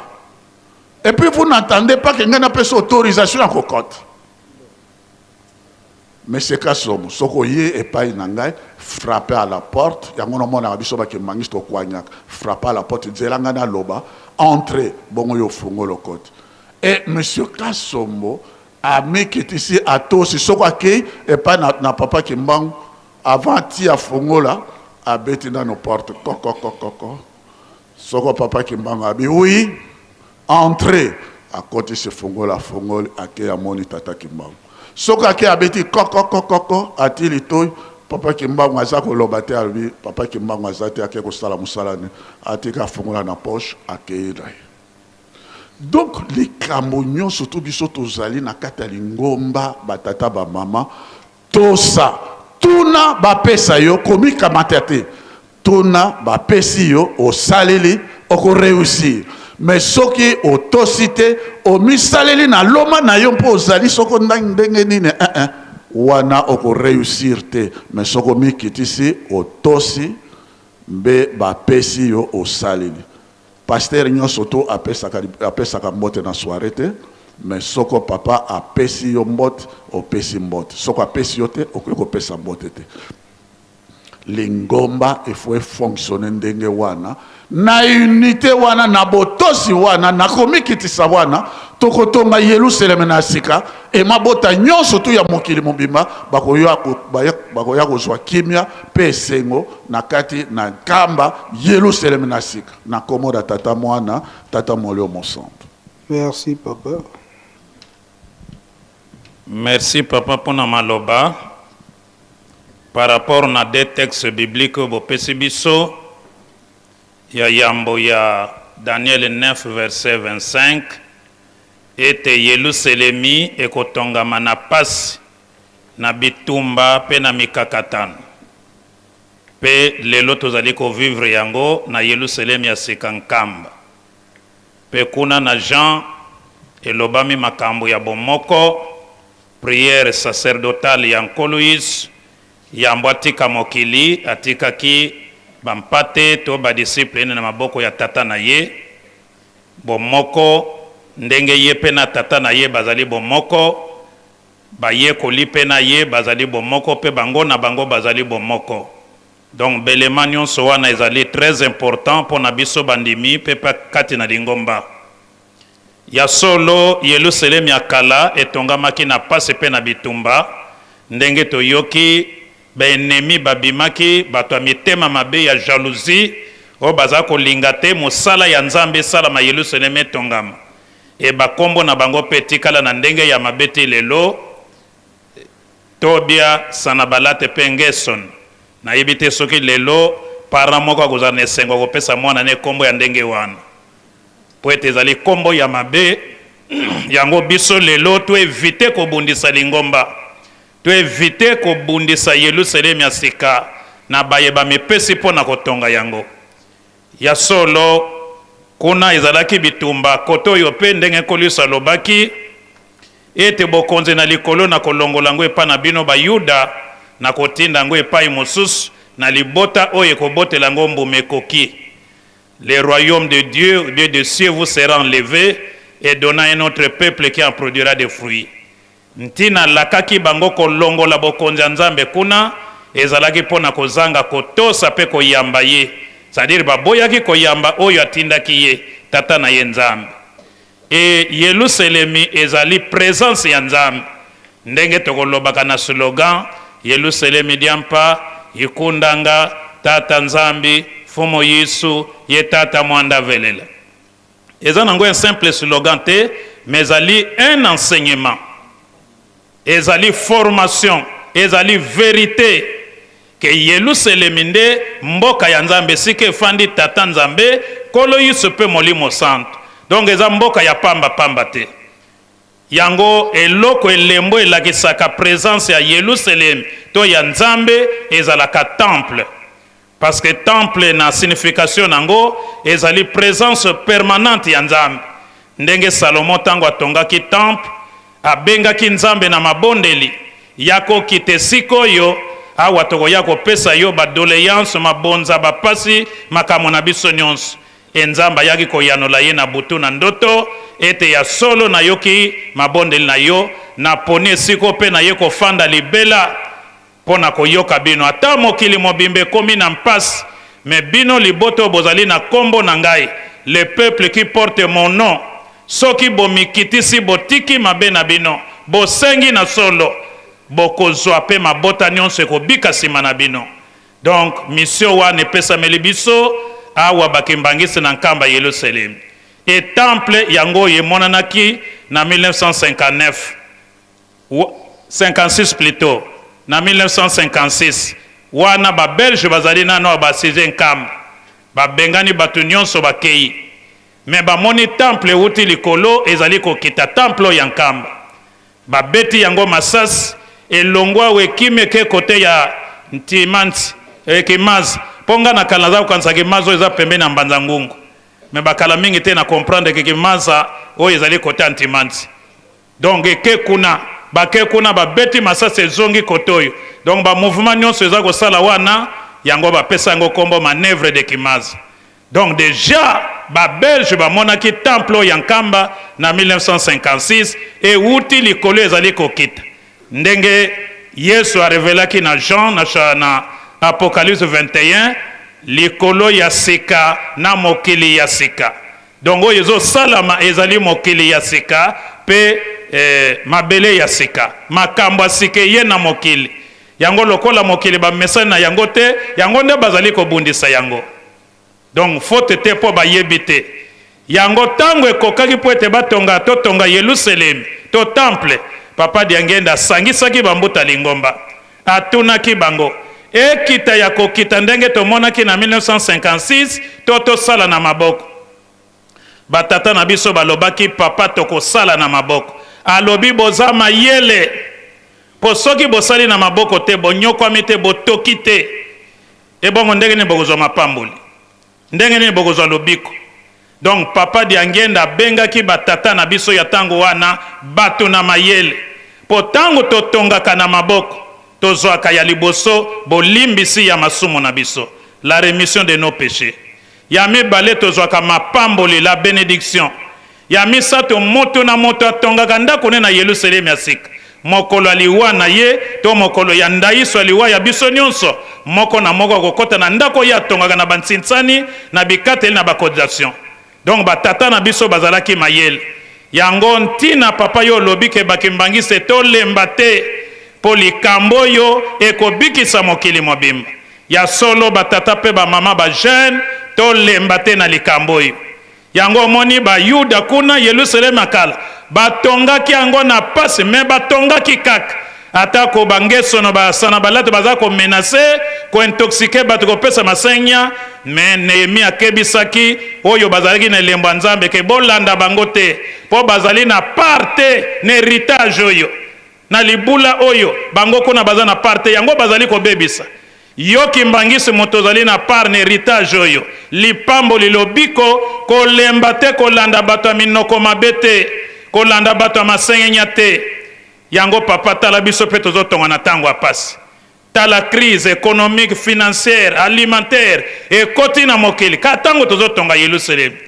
tant bitumba ba guerre partout même na RDC nyonso na ko freiner po bana na yoba ya kotonga te même tango toza kotonga misé satana yeko kundula naba maladi oyo o ba fabrikaki ba bengaki soyo corona virus nyonso wana bapekisi bato basambela te batambola te nyonso wana mpona kofrene construction ya Jérusalem. Mais yo na bonzambe na yo bongisi et finalement mise silaki lelo bandako ya ndenge na ndenge ezali kotongama lelo bakado ya ndenge na ndenge ezopesama ya cher alors que na ntango ya pasi. Mais na ntango kutu ya mwa bozwi ezalaki makambo minene ya boye eza kosalama te. Mais na ntango ya crise, na ntango ya pasi, na ntango ya bitumba makambo minene ezali kosalema na yo moko Tata Molimo Santo mokokisa ya bilaka. Wana ezali signe monene ezali kolakisa ete yo nde mokokisa ya bilaka. E biso tozali nsima na yo ndenge elobami na Jean chapitre 17 prière sacerdotale en Yesu. Bozala bomoko ndenge nga tata nazali bomoko na yo bango pe bazala bomoko na ngai. C'est-à-dire biso nyonso tozala bomoko sima ya papa Simon Kimbangu Kiangani. Na sima na yende tokolonga. Soki tozali sima na yete elonga ezali te victoire ezate. Victoire na biso ekozala kaka sima ya papa Simon Kimbangu Kiangani. Kimbangismo ye! Elonga na biso makambo tozali kozela po tozwa yango po kimia kota bisengwe ya nyonso ezali na maboko na ye biso nyonso bomoko sima ya papa Simon Kimbangu Kiangani. Yango n'autorisation na yo papa ndenge te obongisaki jeteki bakoya kopesa biso nzembo oyo ezali ko renforcer kondima na biso ndenge yo moko zote ya biso to kima yo te po manso mazali na maboko na yo. Jeteki toyebisaki bino ntango boza kosala théâtre bokota na kati bokima ngai te bana ebana manso mazali epai na nga nyonso ezali na maboko ya papa Simon Kimbangu Kiangani. Tosalela ntango s'il vous plaît. Donc batata ba mama likambo esangisi biso oyo ezali monene yango wana omoni ete mokili ezali kobanga église kimbangiste. Papa na ndenge biso moko tomisalelaka ezali kopesa valeur makasi na église. Yango na 1977 na congrès ya Accra kuna na Ghana bakonzi ya mangomba nyonso na cadre ya ecumenisme mangomba minene ya mokili mobimba basanganaki kuna nde balobaki na bango na mangomba mosusu ya kala toyebi po soki baza na mwa projet ata kotonga wese basali projet batindi kuna na esika yango ewutaka. Me na ntango wana balobaki na bango bolande église kimbangiste. Donc bolande exemple église kimbangiste, une église qui s'évangélise elle-même, qui s'administre elle-même et qui pourvoit elle-même à ses besoins. C'est-à-dire l'église kimbangiste ezomaki lokola ndakisa na mokili mobili lokola modèle yango tozala fier ya biso moko ndenge tomisalelaka ezopesa biso valeur moto akomonela biso aza te yango toyoka nzembo na jeteki bokene na milai te couple moko bokene na refrain.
Bango de bako salela bino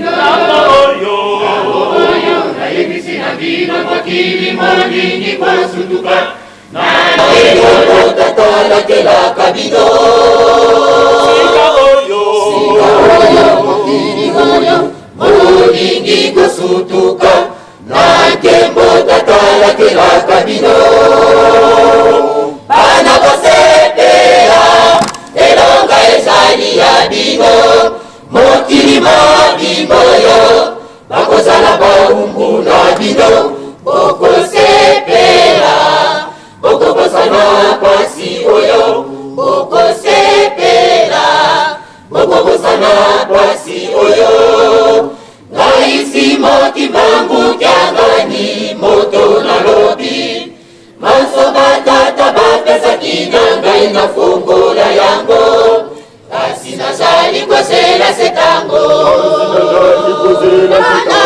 kasi nazali kozela setango kasi nazali kozela setango bana soki batata balobi nasala kasi nazali kozela setango bana kasi nazali kozela setango kasi nazali kozela setango bana soki batata balobi nasala mabota maso bakozala baumbu na bino okolakisa bango bolingo mibeko misala mabota maso bakozala baumbu na bino okolakisa bango bolingo mibeko misala okimanga ite banae bana somazaye painanga okimanga ite banae bana somazaye painanga oyokelanga banae bana somazaye painanga oyokelanga bana somazaye painanga osala misala na pesi na bino bana somazaye painanga osala misala na pesi na bino bana soma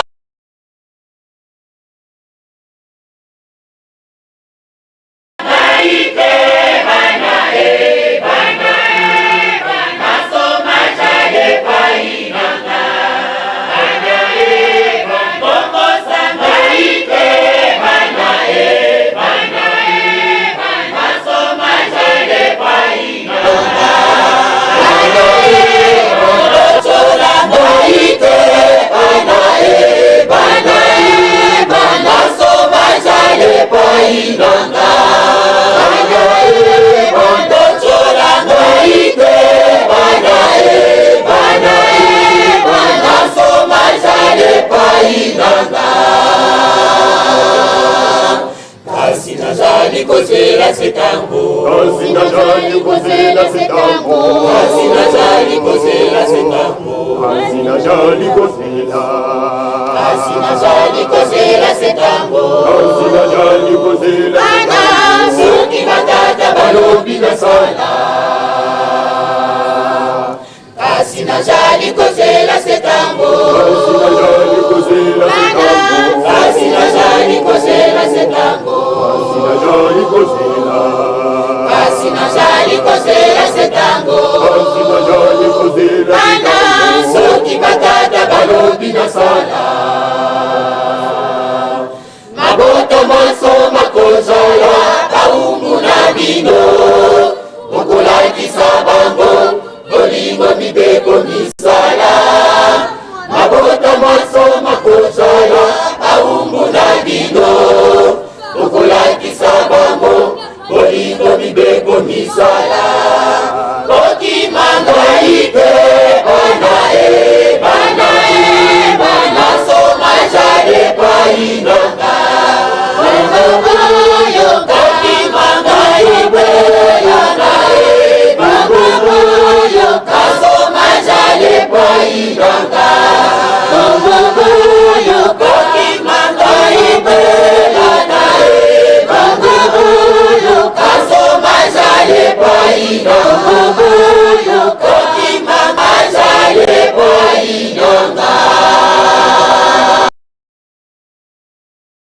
Papa manso mazali na maboko na yo. Batata batekaki nguya nyonso bilapenere nyonso eseli. Lendi ezali nde le 6 sepelisa bana na yo mawa na yo nde tosengi popa sepe eleki na kombo na tata mwana pe molimo santo.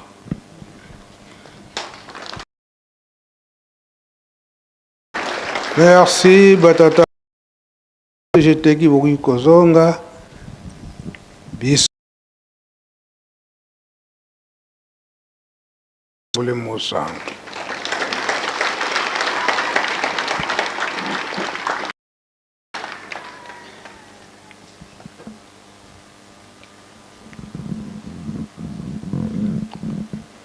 Merci Papa Mbenza. Tolandi oyo lobi. Tolandi pe maloba ya papa. Tolandi pe maloba ya papa pasteur. C'est un programme munene pour la Yerusalem. Alors, des plans ezali pour la Yerusalem. Lokola l'État basimbi biso bazali kotala biso bazali kosala programme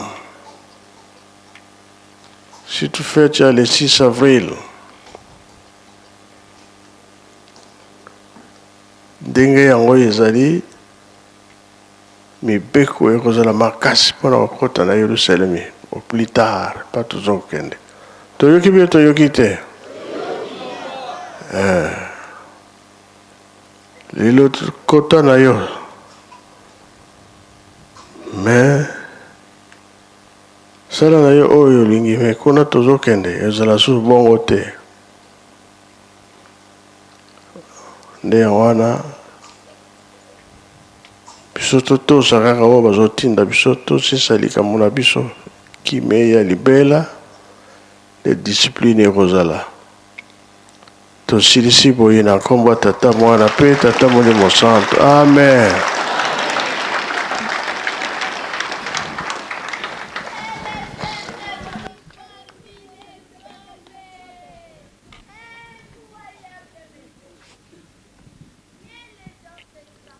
Kimbangisme oye! Tata molimo santo oye! Bika tokubike no moko twatonda longi dia mpwenya tutambudi kwa tata nzambi mfumu yisu ye tata mwanda velela munkumbwa se ye mwana ye tata mwanda velela munkumbwa se ye mwana ye tata mwanda velela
Yerusalem ya sika wana ezalaki bongo point de chute ya message ya tata mokonzi abule pe mokonzi alingomba papa Simo Kimbangu Kiangani oyo asili kopesa bongo omokolo mwalelo mardi 31 mars 2026 liboso ya bafidèle kimbaniste belé devant sa résidence esengeli toyeba ete cérémonie moko dominée par la présence de plus en plus remarquable il y a des membres il y a mouvement social de la Sylvance kimbaniste et puis la chorale mère il y a Yerusalem oyo bamati pona milulu na bango le 10 avril 2026 une atmosphère particulière régnait tout au long. Il y a rencontre, il y a Mokolo Mwalelo, la dernière rencontre du mois de mars. Tout avait commencé à la sortie de la plus haute hiérarchie de l'église. Papa Simo Kimbangu Kiangani et après les honneurs rendus par les membres du conseil de la Sylvance Kimbaniste accompagné de la fanfare kimbaniste. Et puis les mots par le président national, il y a l'union de la jeunesse kimbaniste à Kamba Yerusalem et à Sika. La salutation a été au rendez-vous. Les conseillers directs, Papa André Benza Kangani, était aussi présent à cette rencontre et il n'a pas aussi manqué à commenter, surtout au dire de la plus haute hiérarchie de l'église. Papa André Benza Kangani qui bâtit aux côtés et Papa Simo Kimbangu Kiangani azanga quitté Azaraki. Papa Simo Kimbangu Kiangani a évacué vraiment Kobanda alors son message par rappeler ba nyamanini oyo esengeli ba fidèle kimbaniste balia topé ba nyamanini oyo ba fidèle kimbaniste esengeli balia te esengeli koyeba ete kolo Yesu alongola kamele mwa mabe epai ya bato uta ebandeli abwakaki yango na nzoto ya bangulu uta ebandeli esengeli koyeba ete kino toko mokolo mwalelo ngulu ezali otolobengaka na lopoto porc ezali parmi bachère oyo ezali empire ezali pire te mpona koconsommer surtout pas na biso bandimi ya kimbanguiste donc ezali strictement interdit et surtout à tous les fidèles kimbanguistes qui nous suivent en cet instant esengeli toyeba vraiment commettre interdiction en exergue to éviter consommation ya porc ezali autorisé te kasi Papa Simo Kimbangu Kiangani ayebaki bongo ko faire intervenir le révérend pasteur Misatu, notamment le révérend pasteur Elébé Kapalay Delphin, le révérend pasteur De Gaulle Kayala Kabemba et le révérend Sirbans Choualengue Bango, qui vraiment procéder alors à cet exercice de redevabilité devant les chefs spirituels où il y a bandaki kotuna bango en dehors il y a ngulu est-ce que banyama mususu ezalite ndé à travers l'intervention il y a Nzambe Molimo Santo tout l'andi même banyama ou Italie bambwa banyama ou Italie makaku nyama ou Italie nyoka ezali strictement interdit et voire même niaou bisoko baka musuni ya ba jeune tata mokonzi abula lobi oh mais batu ba mituna et bongo niaou donc là la prochaine nous croyons qu'au futur interdiction en nyonso que ba bongo kozala vraiment na ba texte oyo ko banda corrigir bongo ndenge ezali écrit aux 12 préceptes de l'église. Nous croyons que ces derniers aussi viendront alors s'ajouter à ces recommandations qui sont déjà écrites dans les 12 préceptes de l'église. Papa André Zakangani Pi a joué qui Maloba, s'appuya qui bongo sur la première intervention. Il y a Papa Simo Kimbango Kiangani. Par la suite, il y a Kibongo Kotia, message. Il y a les tout premiers chefs spirituels de cette église, son éminence Papa Joseph Lengenda Kuntima, un message qu'il avait adressé à l'endroit de tous les membres des mouvements sociaux de la Sévérance Kimbangi. C'est au Sengeli Toueba été membre, il y a MSSK, Tuzali, soldat, il y a Molimo et non soldat matériel, soldat corporel. Donc, nos agissements, nos agissements plutôt doivent correspondre à l'éthique et la déontologie kimbanguiste. Wana qui message et à Papa Joseph Nenginda Kuntima et puis Papa André Mbenza Kiangani et Bakibongo Soussou.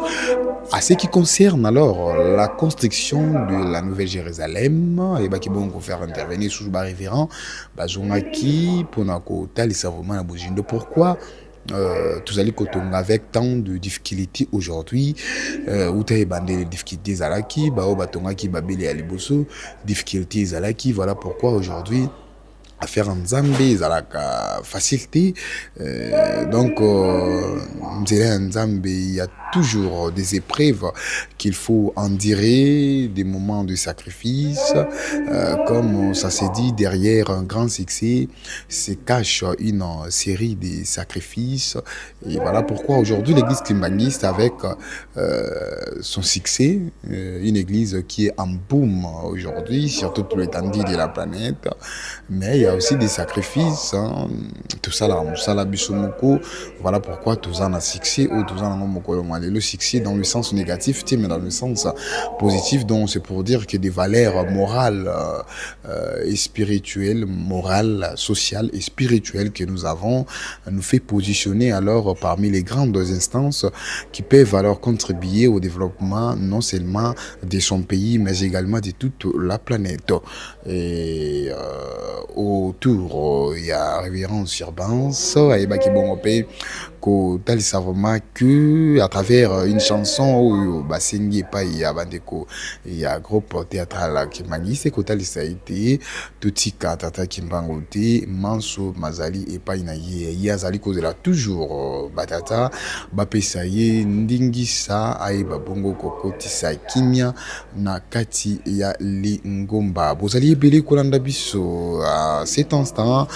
Il est 21h, passé de 41 minutes ici dans le berceau du kimbanguisme. C'est l'heure à laquelle vous nous suivez, où nous assurons cette retransmission en direct. Nous voyons aussi vos commentaires. Vous êtes tellement nombreux. Vos commentaires font en sorte que nous puissions aller au-delà, avancer, aller au-delà du seuil humain, faire encore des réalisations plus optimales que ce que nous sommes en train de faire aujourd'hui à travers vos encouragements manifestés ici à la bande des commentaires. Ils allaient motiver biso tellement makasi.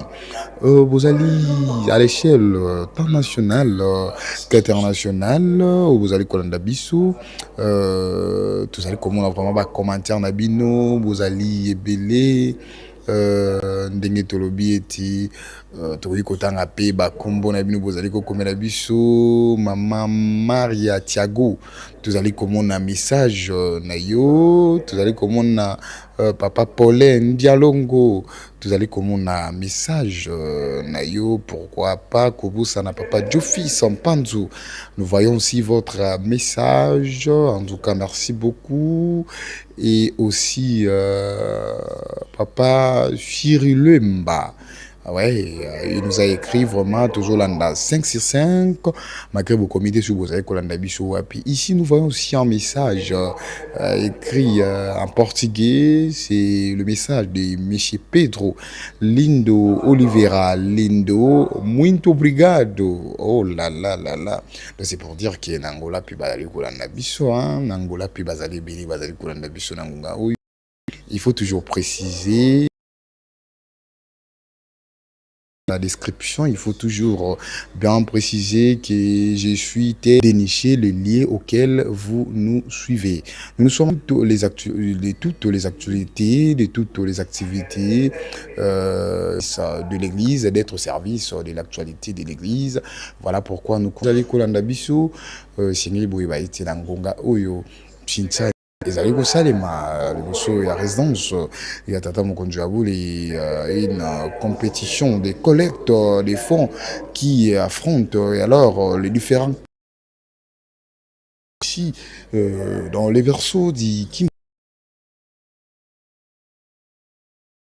Parce qu'il y a des camps, quand nous avons cette rencontre compétitive, affronte donc tous ces camps, les valeurs remporter la victoire, cet exercice majeur qui nous aujourd'hui comme le meilleur aux églises. Et pas Inabino, nous remercions ici l'équipe technique, ils allaient accompagner Bisso en cette soirée, là à la régie. Papa Redi Lomanissa Momisapi, toujours, sous les orientations de Papa Alfonso, à qui j'ai dit bonsoir. En tout cas, Batikayo, les grands caméramens sont sur pour vous faire part de ces belles images que vous voyez. À la principale, c'était grâce à pas, c'était parce que nous continuons toujours avec ces reportages.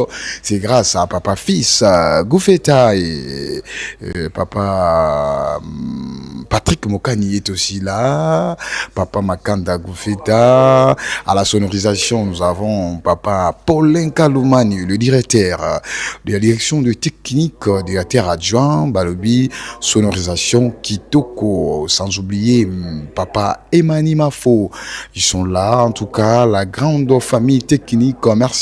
Merci pour ce grand travail que vous, alors disons quoi, vous allez au service des fidèles kimbangistes, Nzambi Akutika Binote, Nzambi Akukako Pambola Binoye. Au micro, c'est votre cher frère DKS Dialungana, journaliste au sein du département de la presse et information Kimbangiste. Madame ici, to Koutani Nabino, na Mwangonga Moke, juste après cette rencontre compétitive.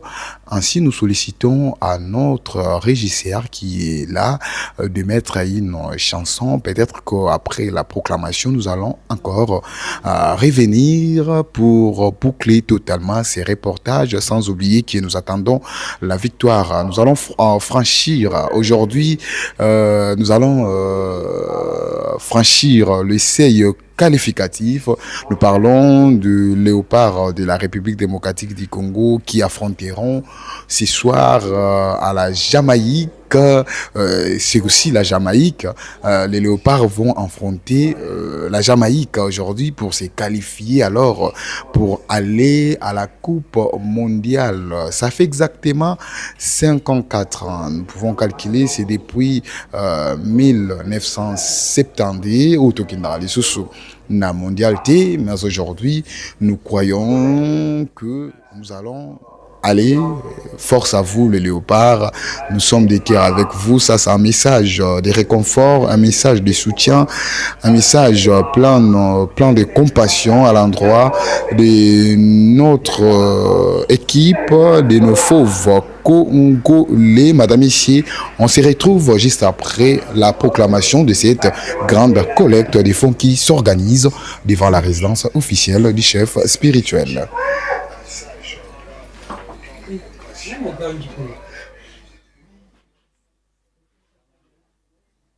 Oyo journée déjà ici esili tata Nzambe akangi porte oya kosala repesage. Ah, osela botante lobi soki bokokoka lobi opesi mbombo aboyao lobi. Ah, malgré sali journée ya batume. Ah, paka bua masinda lengila.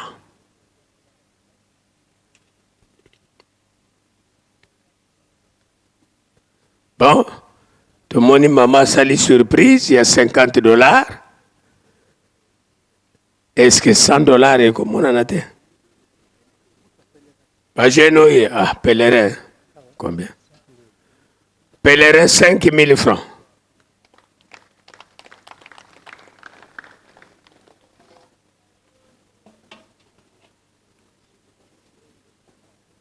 Tokomi na suka. Tokomi na suka. Eza na kategorie ya batu moko boye. Ba simbi ba 3000 na bango na ba 2000 na bango oyo ba pesa kaka na bato bimbelekela. Siko bata bimbelekela batambolite. Pèlerin combien? $10 pèlerin. To eza na batu moko boye. Asi abongisa déjà que 5000 oyo. Ata papa de la ville aboki na ye. Soki amoni na ye mama papa Nsimba te to papa Marcel na kimbelekela 5 wana malamu kutazonga nango. Mais soki ezali to tele makaka mbala moko.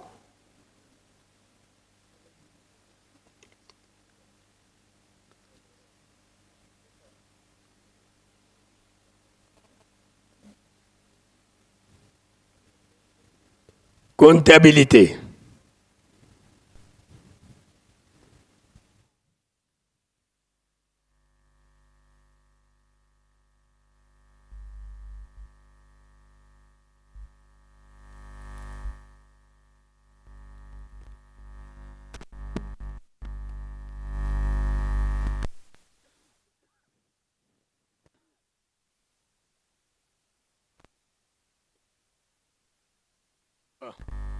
Omoni?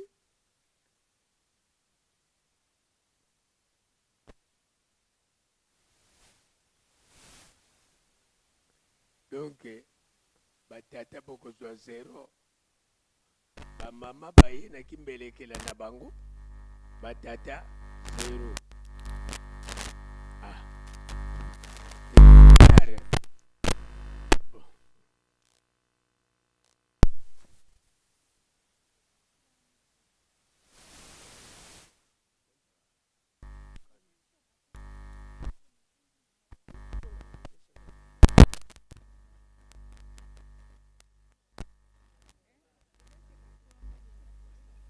Ok. Bon. Ba mama baye na kimbelekela na bango ya 53 300. Donc na batata à 0. Ah.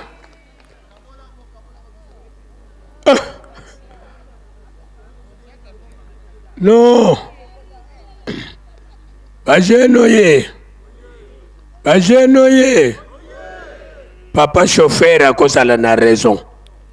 Parce que awa na rencontre eyokanaki ke muto annonsaki boyei ya tata Molimo Santo mama Kimpavita.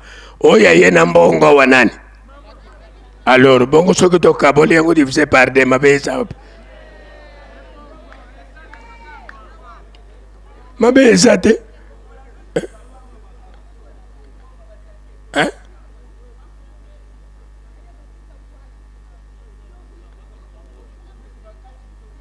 Kimberekela. Sikoyo.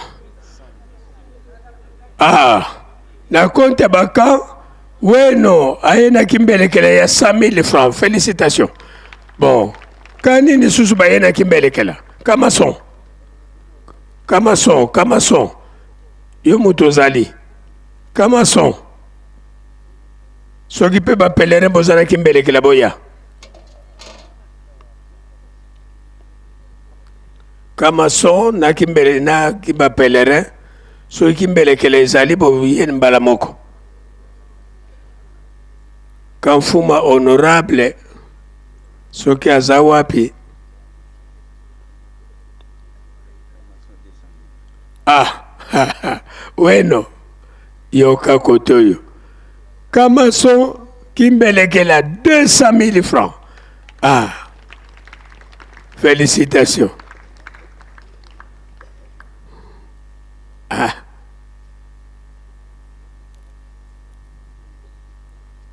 Pèlerin. Pèlerin, yakana na kimbele kela.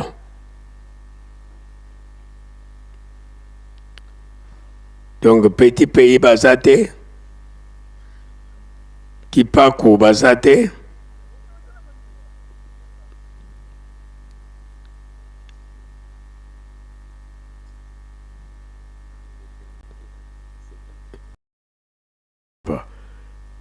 est-ce qu'il y a des chiffres 70 kolobani? Kimbele keleba pèlerin 70 000 libération.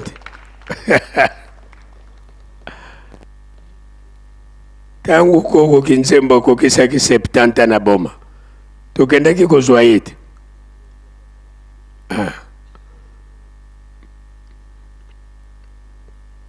Bon, botambusa maboko comme ça, topesa ba papa tangu.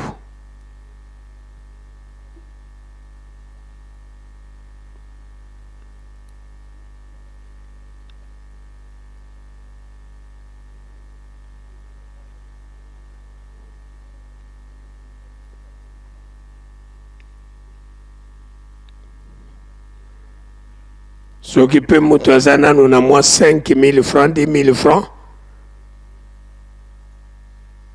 Telema, mapamboli balukaka yango na makasi.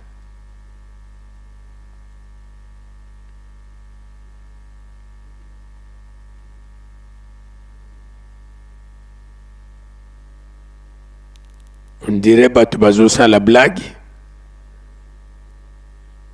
Mais ba oyo pe balonga kana bango na kala boye kaka.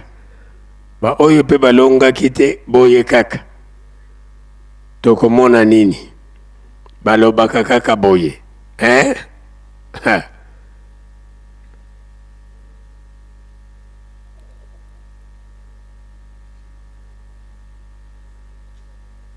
Nzempo ngoye kuyemba makaka. Silwa nzambi ulungane. Nzambi kavuna ngako. Pèlerin 5 000.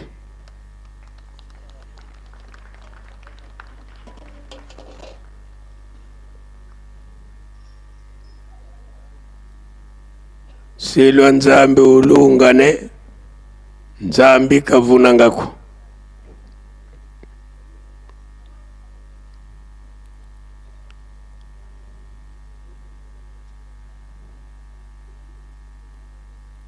Bon.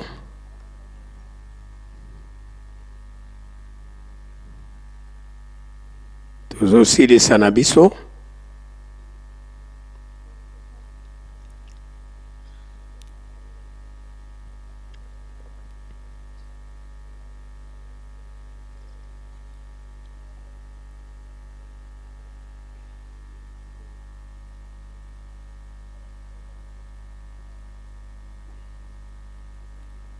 Bazo compléter babimbelegela.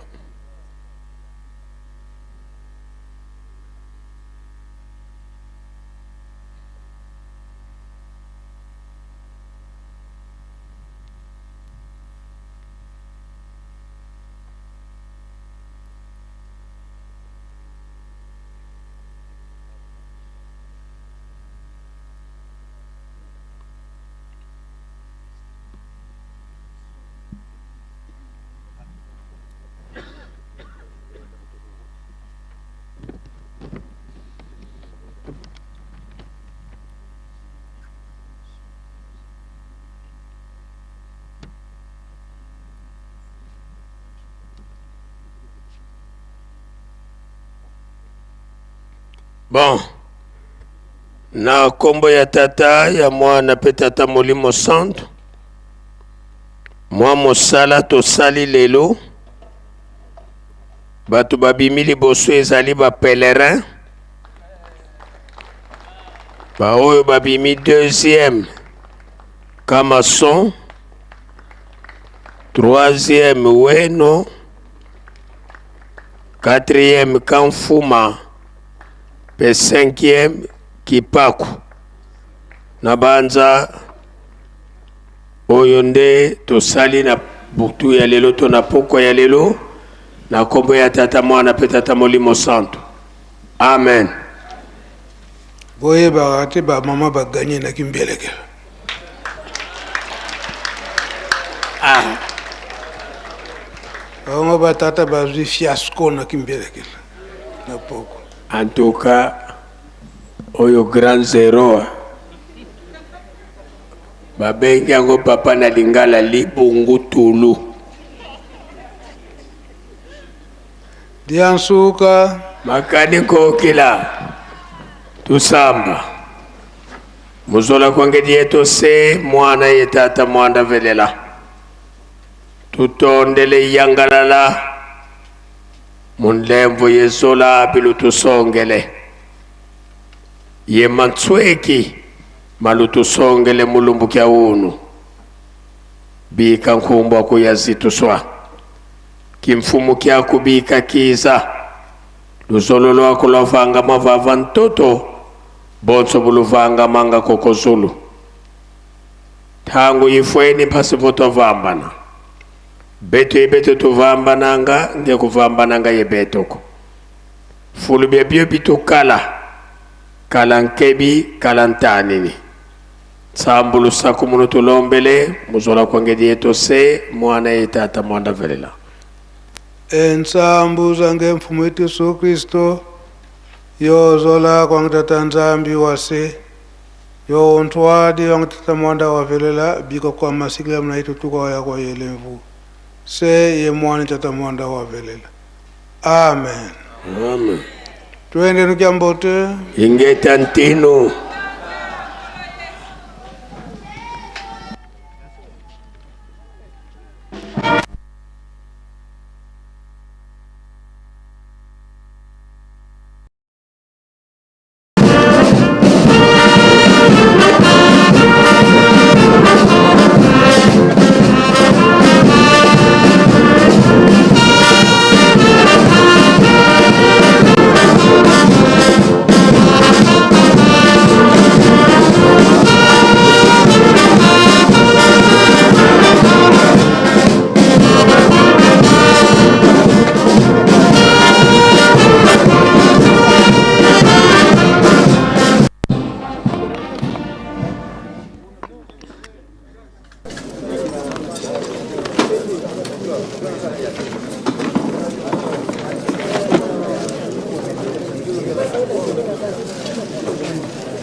Tobandaki malamu, tosilisi pe malamu o balobaka na lopoto qui commence bien, finit bien.